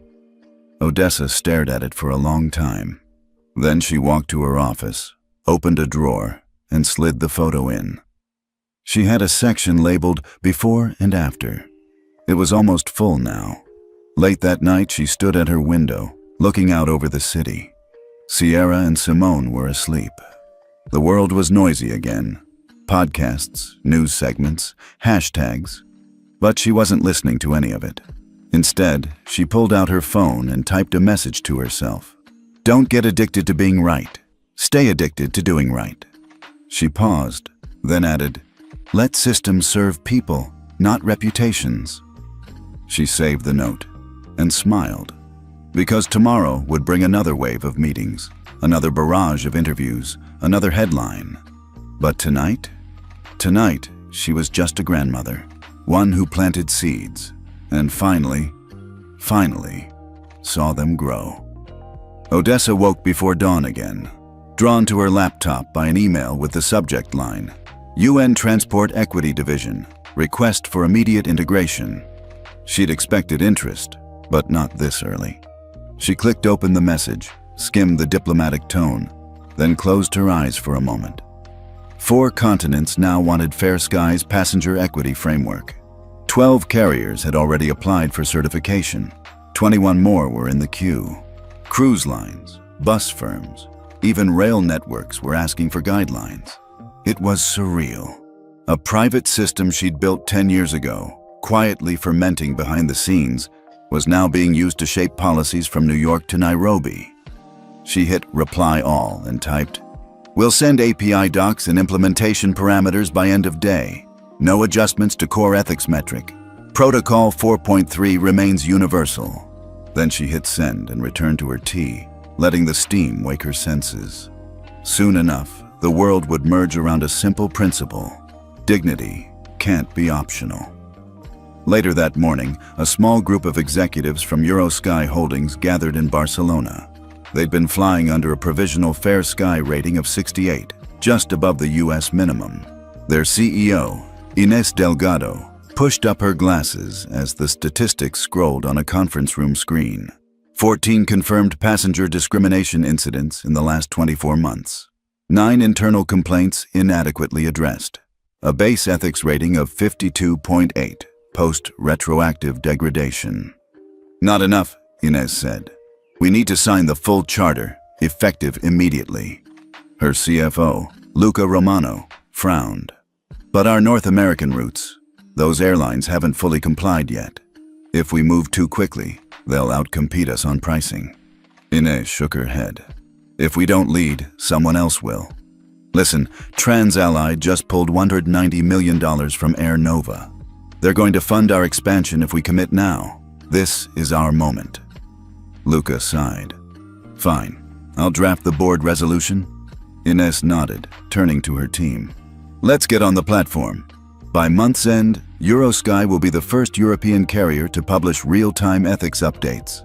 Across the Pacific, in Sydney, executives from Outback Airways huddled around a video feed that showed Odessa speaking quietly at a policy roundtable 2 days ago. They'd been hesitant when Fair Sky first launched. But now, as Australia prepared for the Asia-Pacific Sustainable Transport Summit, they couldn't afford to lag. Their head of innovation, Maddie Liu, tapped her pen on the table. Our score is 61.5. That's barely compliant. Morningstar just downgraded us. Another officer, Tariq Mahmoud, flipped through internal memos. Board wants a mandatory ethics officer on every flight crew team. They say it's overkill. Maddie frowned. They want us to add personnel? That's expensive. Tariq shrugged. But if we don't, our routes to Singapore and Tokyo will be flagged. We lose code share agreements. The CEO, Grace Yoon, sighed and leaned back. Fine. Let's hire 2 onboard compliance officers as pilots in training. They can monitor passenger feedback and get our IT to integrate Fair Skies API before next quarter. Back in San Francisco, Odessa received a text from Asha Ramani, the journalist who'd popularized Slap Heard Around the Skies. Her message read, We're doing a long form on how Fair Sky is reshaping transportation globally. Need a few quotes. Can you talk tomorrow? Odessa paused. She had interviewed once before, long ago, but now she wanted to protect her privacy. She replied, "Send me your questions. I'll respond in writing." Asha typed almost immediately. 1. Do you ever worry you've gone too far? 2. What's next? 3. How do you keep humble when the world is chasing you? Odessa set the phone aside and took a deep breath. She wasn't sure how to answer too far, but she'd try later. Right now, she had a dinner with Darla Reyes to prepare. She'd be moderating a session on global ethics in transit with 5 transport ministers from Canada, Germany, Kenya, Brazil, and India. That afternoon, Simone and Sierra splashed into the hotel pool. For a moment, the world felt distant. No hashtags, no headlines, just laughter and chlorine. "Do you think they'll ever forget us?" Simone asked, hovering on a floaty. Sierra floated next to her. "I don't know, but I hope not. If they forget the reason all this started." Simone nodded. "Grandma says it's not about being famous. It's about being heard." Sierra held out her hand. "Race you to the shallow end?" They dove under together, the cool water swallowing their laughter. For now, it was enough. Early evening found Odessa at the Bayview Institute, addressing a crowd of transport ministers and ethics officers. She stood before a semicircle of unfamiliar faces. "Thank you all for joining," she began, voice steady. "When I built Fair Sky, I imagined it as a tool for airlines. No, for all passenger carriers, to ensure every traveler received basic dignity. What started as a dozen lines of code has grown into a global standard. But the true measure of success isn't in the number of signatories. It's in the everyday journeys of travelers." She clicked her remote, and a slide appeared. A photograph of a young mother, her wheelchair-bound son beside her, both smiling in an airport terminal. The caption read, "First time we boarded without having to pre-board." Often, Odessa continued, the smallest gestures, like allowing a mother to board normally, can reshape an entire policy. Dignity doesn't come from headlines. It comes from moments like these. A transport minister from Kenya, Rashida Odinga, spoke up. "Your system has already made an impact. Our bus lines are talking about adopting a similar rating. How do we scale this across different modes of transit?" Odessa leaned forward. "The principles are the same. Real-time feedback, transparent reporting, and accountability. Whether you're running a ferry or a bullet train, you need metrics that passengers trust and that investors finance." Another minister from Brazil, Joaquim Alves, asked, "How do we handle cultural differences? What dignifies a passenger in Tokyo may not be the same in Sao Paulo." Odessa nodded. "We designed Fair Sky's API to be customizable. Local stakeholders set the weightings, but the baseline, no racial profiling, no undue delays, no humiliating screenings, is universal. Those are non-negotiables." They spent the next hour discussing implementation timetables, pilot programs, and resource sharing. Whenever a question drifted toward politics, Odessa steered it back to process. Don't debate whether dignity is important. Prove it with data. That night, Odessa returned to her garden at the Grantham. She'd brought home another photograph, this time of a group of elderly passengers who'd organized a petition after witnessing a wheelchair user being forced to wait in line. She placed the new image next to the others in her before and after drawer, testimony that echoed across demographics. Sierra and Simone stepped out, toweling off. Sierra held up her tablet. "Grandma, look. We got a note from a teacher in Chicago. She says she started a fair travel club at her school." Simone beamed. "Kids are teaching kids." Odessa smiled, brushing a loose strand of hair behind her ear. "That's exactly how it should work." They stood there, 3 generations under the soft glow of the garden lamps. The quiet night air felt full of possibility, of memory, of something that felt like hope. Simone yawned. "Can we do this again tomorrow?" Odessa reached down and hugged them both. "We will, every day." The following morning, the FAA's website went live with a new landing page.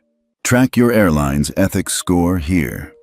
Passengers clicking on the tool found a heat map showing regional compliance, digital ethics badges next to each carrier's logo, a filter allowing travelers to choose flights based on dignity metrics. Within hours, travel forums exploded. Never flying United again. Look at their 58 rating. My grandma's mobility issues finally matter. Thank you, Fair Sky. Just booked Alaska Air, 72 on ethics scale. Every post carried a link to the Fair Sky portal, and in the corner of the page, a small icon read, "Powered by Passenger Equity Framework, founded by O. Caldwell." As Odessa read through notifications on her phone, Sierra climbed onto her lap. "Grandma, does this ever feel scary?" Odessa hugged her tightly. "Sometimes. But if you stand for what's right, sometimes you have to be a little scared." Sierra pressed her cheek against Odessa's. "I want to be brave like you." Odessa closed her eyes. "You already are." Outside, a jet bank, the area where planes idled before takeoff, lit up the dawn sky. Planes taxied toward the runway. Their passengers would board under a new promise: to be seen, to be heard, to be treated with respect. And for Odessa Caldwell, this was just the beginning. Odessa's phone buzzed with a news alert just as the cabin lights flipped on for boarding hours later. FAA announces mandatory passenger equity framework for all U.S. carriers. In a brief but definitive statement, the FAA declared that any airline wishing to operate or expand routes, even domestic charters, would now need to maintain a passenger equity score of at least 65. Failure to comply meant losing access to federal grants, route approvals, and code share privileges. Within minutes, travel apps updated to display each carrier's ethics rating alongside price and travel time. Social feeds branched into two camps: those celebrating a new era of accountability and those accusing the government of overreach. But most casual travelers were simply curious. Would their next ticket reflect this new dignity score? At Denver International's Gate C14, a retired schoolteacher tapped through the airline list on her tablet. She raised an eyebrow at the 58 rating next to her usual preference, then closed the app and switched her booking to a different carrier with a 72. Beside her, a young dad asked the gate agent, "Is Flyer Air really a 62? My daughter's on chemo. Can I trust them with her boarding process?" The agent offered only a polite shrug, pointing out where to find grievance reporting if needed. A week ago, none of this would have made sense. Now, passengers like them navigated an entirely new priority: ethics first. At Sky North's Crisis Center, the impact hit like a wave. Their current score hovered at 59 after retroactive charges. The station manager in Denver saw 3 open seats in first class go unclaimed, despite a last-minute fare drop. A local travel blogger tweeted, "Sky North stuck in the ethics penalty box, and it's 2025, folks." Meanwhile, Horizon Air, who'd quietly signed the charter 2 days earlier, ran a temporary promotion. Their ethics badge flashed green on every ad. "Fly Horizon Air. Score 74. Travel with dignity." Ticket sales spiked by 18% in just 24 hours. Back in Washington, D.C., the FAA held a press briefing. Administrator Darla Reyes summarized the metrics. Initial reviews show 75% of major carriers have already committed or begun the certification process. We expect a full industry transition within 90 days. This is not a passing trend. Passenger dignity is now integral to financial and regulatory approval in U.S. airspace. Reporters peppered her with questions about enforcement.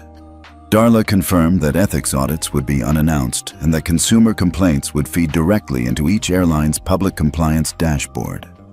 As Odessa watched clips of the briefing from her home office, she allowed herself a small, satisfied smile. This was exactly the tipping point she'd designed for, when honoring dignity ceased to be a niche debate and became part of mainstream decision-making.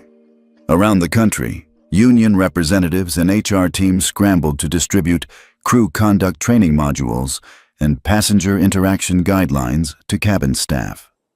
Flight attendants who once joked about routing problem passengers to back seats now had to review new scripts on transparency and apology protocols. Snooty first-class perks were being re-evaluated through a new lens. Inclusion. That evening, Sierra and Simone texted Odessa excitedly. "We just saw a viral video. 2 pilots gave up their jump seats so a wheelchair user could avoid the jet bridge. They said, 'That's worth more than our coffee gift cards.'" Simone added, "Airport staff cheering. It's kinda nice to see people clap for something real." Odessa folded her newspaper and closed her laptop. "Let systems serve people, not reputations," she'd written months ago. Now, as the circuit breakers flipped across the industry, she knew those words were proving true. And, in the quiet that followed the headlines, a new rhythm took hold.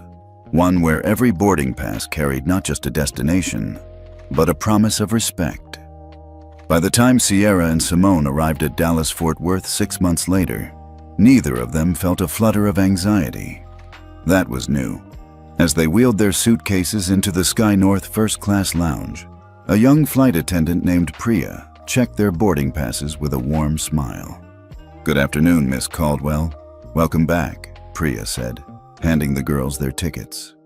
No extra scrutiny, no perfunctory glances, just informational. "Boarding will start at 3:15. Sierra and Simone exchanged a quick grin. It felt striking, almost surreal, that they'd gone from being treated like interlopers to being recognized by name. They settled into the plush chairs, unwrapped a snack plate with fruit and cheese, and watched as other travelers, families, business people, retirees, milled around peacefully. At exactly 3:15, Priya reappeared. "Ladies, Flight 842 is now boarding. You're welcome to go first." She gestured to the younger daughter, Simone, as if she'd truly been expecting them. On the jet bridge, Simone paused to adjust her backpack. Even that felt different, no side-eye or open suspicion. Instead, a fellow passenger in economy leaned over and said, "Thanks for paving the way. My niece has cerebral palsy. I know boarding used to be a nightmare." Simone simply nodded. "Happy to see things changing." When they stepped into the cabin, every seatbelt buckle and linen bib felt like a small triumph. The seatbelt extension came without question. The overhead bins opened without fuss. A flight attendant brought both girls water immediately. No need to ask. Once seated, Sierra unzipped her laptop case. A minute later, the chief purser, a middle-aged woman with gentle eyes, came by. "I just wanted to introduce myself," she said. "I'm Dana. The airline wants to thank you and your grandmother for helping us see where we went wrong. We're holding a video training tonight on inclusive service protocols, and I hope you'll join us. No cameras, just a Q&A if you feel like it." Sierra nodded, blinking back emotion. "Thank you. That means a lot." Below them, a group of flight attendants was already practicing a new greeting script over headsets. Phrases designed to convey respect rather than code phrases meant to expedite a passenger off the plane. One attendant said, "Good afternoon. How can I make your flight comfortable today?" rather than, "You're in row 5L, right?" As the engine started, Simone pressed play on her tablet. A short documentary clip about Fair Sky's global adoption. She watched scenes of bus lines in Nairobi and ferries in Amsterdam receiving ethics badges, then smiled at her sister. "Look at this. Grandma's remarks in Berlin. It's in 3 languages now." Sierra leaned over. "She told me the other day, real change only happens when they can't ignore your existence anymore. I think today they can't." Simone nodded. "I can't wait to tell her." When the captain's voice came over the PA, "Welcome aboard, Flight 842 to San Francisco. Proud to serve you with dignity today." Simone closed her eyes, letting go of the last 6 months. Once, she'd believed that first class was off limits. Now, it was no longer a gilded cage, but a place where respect was the real upgrade. Outside, the airport tarmac faded beneath them. Inside, Sierra and Simone leaned in, shoulders touching. They remembered the slap, the politics, the freezes, the Senate hearings, and realized how far they'd collectively traveled. As the plane climbed through clear sky, Simone whispered, "We made it happen." Sierra grinned. "Yeah, we did." The first green lights of dawn spilled into the terminals of 6 major airports: Atlanta, Chicago, O'Hare, Dallas-Fort Worth, Los Angeles, New York JFK, and Seattle Tacoma. In each, a pilot on the tarmac saw a new icon pop up on her tablet. Passenger Ethics Flag, PEF, active, score 78. In the gate lounges, flight attendants checked their tablets and noticed next to their credentials a small colored dot indicating their provisional ethics score for the day. At Atlanta Hartsfield, a veteran attendant named Marisol Torres paused before boarding started. Her PEF read 92, green. She closed her eyes for a second, remembering how last year her score would have been invisible. She'd been untracked in the old system. Now, when she greeted a passenger in a wheelchair, her smile felt personal, rewarded by the interface. Behind her, an older businessman glanced at his own PEF, an amber 65. He furrowed his brow but nodded at Marisol's greeting before wheeling toward the aircraft. Up in the sky, news tickers began reporting the first metrics from the 6 airports. Total flights issued ethics scores, 328 average passenger compliance, 89 crew patient interaction commendations, 47 in first shift, ethics violation alerts, 5 codes auto-generated. Among those 5 was code PEF 407, tagged to a gate agent who had scolded a young black father for asking to board early with his toddler, despite clear medical documentation for the child's condition.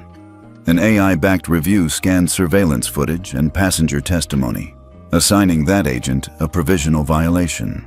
By noon, an HR message asked her to review a training module on non-discriminatory boarding protocols. In the FAA building, Administrator Darla Reyes watched these early reports with satisfaction. On a large screen, she saw a graph comparing last month's absent compliance data, when ethics was purely voluntary, against today's live PEF scores. The shift was dramatic. Airlines that had resisted now scrambled to update policies. "Within 48 hours, Darla murmured. "We'll see which carriers truly internalize this." Meanwhile, Global Green Capital, an international ESG fund, sent a memo to its investors. Effective next quarter, airline valuations will include passenger ethics flag scores as 15% of our weighting criteria. Financial analysts buzzed. Suddenly, ethics scores weren't just for show. A dip in PEF from 85 to 75 could knock a carrier's stock down by 3 to 5%. Social media users already posted images of airline logos overlaid with their PEF ranges: green, 80 to 100, yellow, 60 to 79, red, 60. Back in the terminals, passengers noticed subtle changes encouraged by the flag system.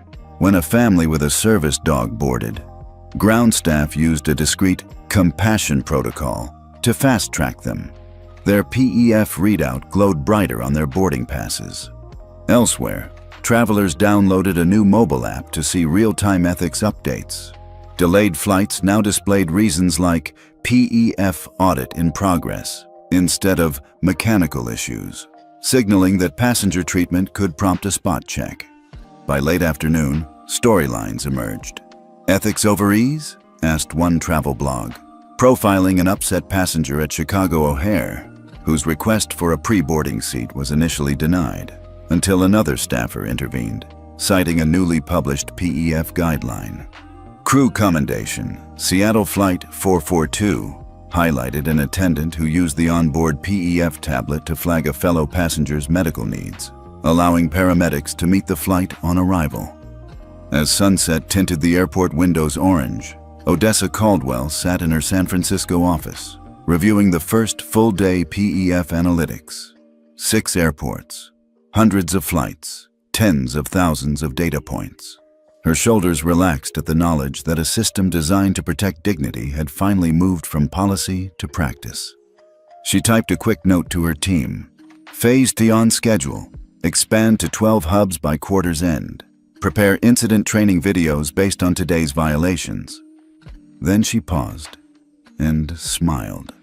The groundswell of real-time accountability had begun, and soon enough, every boarding pass would carry not just a destination, but a promise.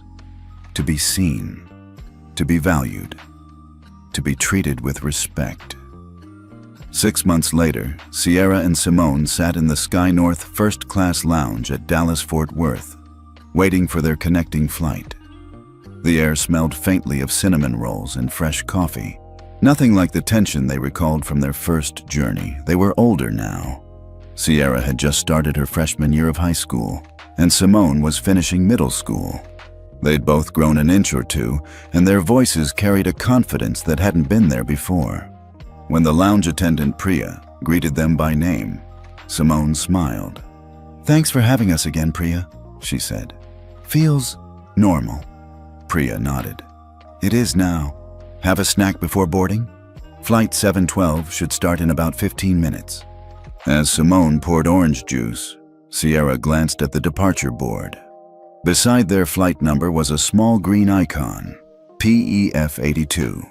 Sierra thought of how daunting it once felt just to sit in first class. Now, she saw families with children, seniors with canes, even a service dog's harness stroll past, each passenger treated with the same understated dignity. When boarding began, they moved forward. A young mother in a wheelchair approached the gate agent next to them. As the staff scanned her boarding pass, the agent offered her an aisle chair without being asked. The mother's face lit up, and she mouthed "thank you" to them before rolling down the jet bridge. Sierra caught Simone's eye. "Did you ever think we'd get here?" Simone shook her head. "Not back then. But Grandma said, 'Systems serve people, not reputations.'" Sierra finished for her.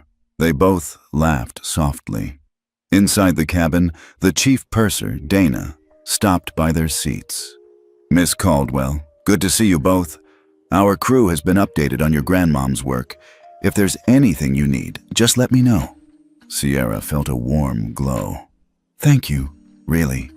Dana's kindness wasn't a show. It was the new normal. Pilots and flight attendants wearing a tiny patch on their lapels, indicating their compliance with the passenger equity framework. Even the in-flight magazines carried a sidebar on dignity in air travel, with tips for passengers. Once the plane was airborne, Simone unzipped her backpack and pulled out a small notebook, the same kind Grandma Odessa used. She tapped at the first page. "Today, I wasn't afraid to be seen." Sierra watched the clouds drift below. "Grandma would be proud." Simone wrote, "We helped change the sky." When the captain's voice came over the intercom, "At Sky North, we commit to serving every passenger with respect and care." Both sisters closed their eyes. It wasn't just lip service. It was an echo of 6 months of policy shifts, Senate hearings, investor pressures, and thousands of passengers demanding better. It was the culmination of one slap, one call, and a system that refused to stay silent. As the jet leveled off, Sierra looked at her sister. "What happens next?" Simone shrugged. "We keep flying, and maybe tell Grandma the sky feels different." Sierra smiled, then leaned her head against the window. "Yeah, it does." Outside, the sun glinted off the wings. Inside, they were no longer invisible. They were evidence that a single act of injustice could spark change. A promise that every boarding pass now held. To be seen, to be valued, to be treated with dignity. If this story changed your perspective on air travel and respect, share it with a friend. Each share helps spread the message of justice. Why it works. Encourages sharing, increasing the video's reach.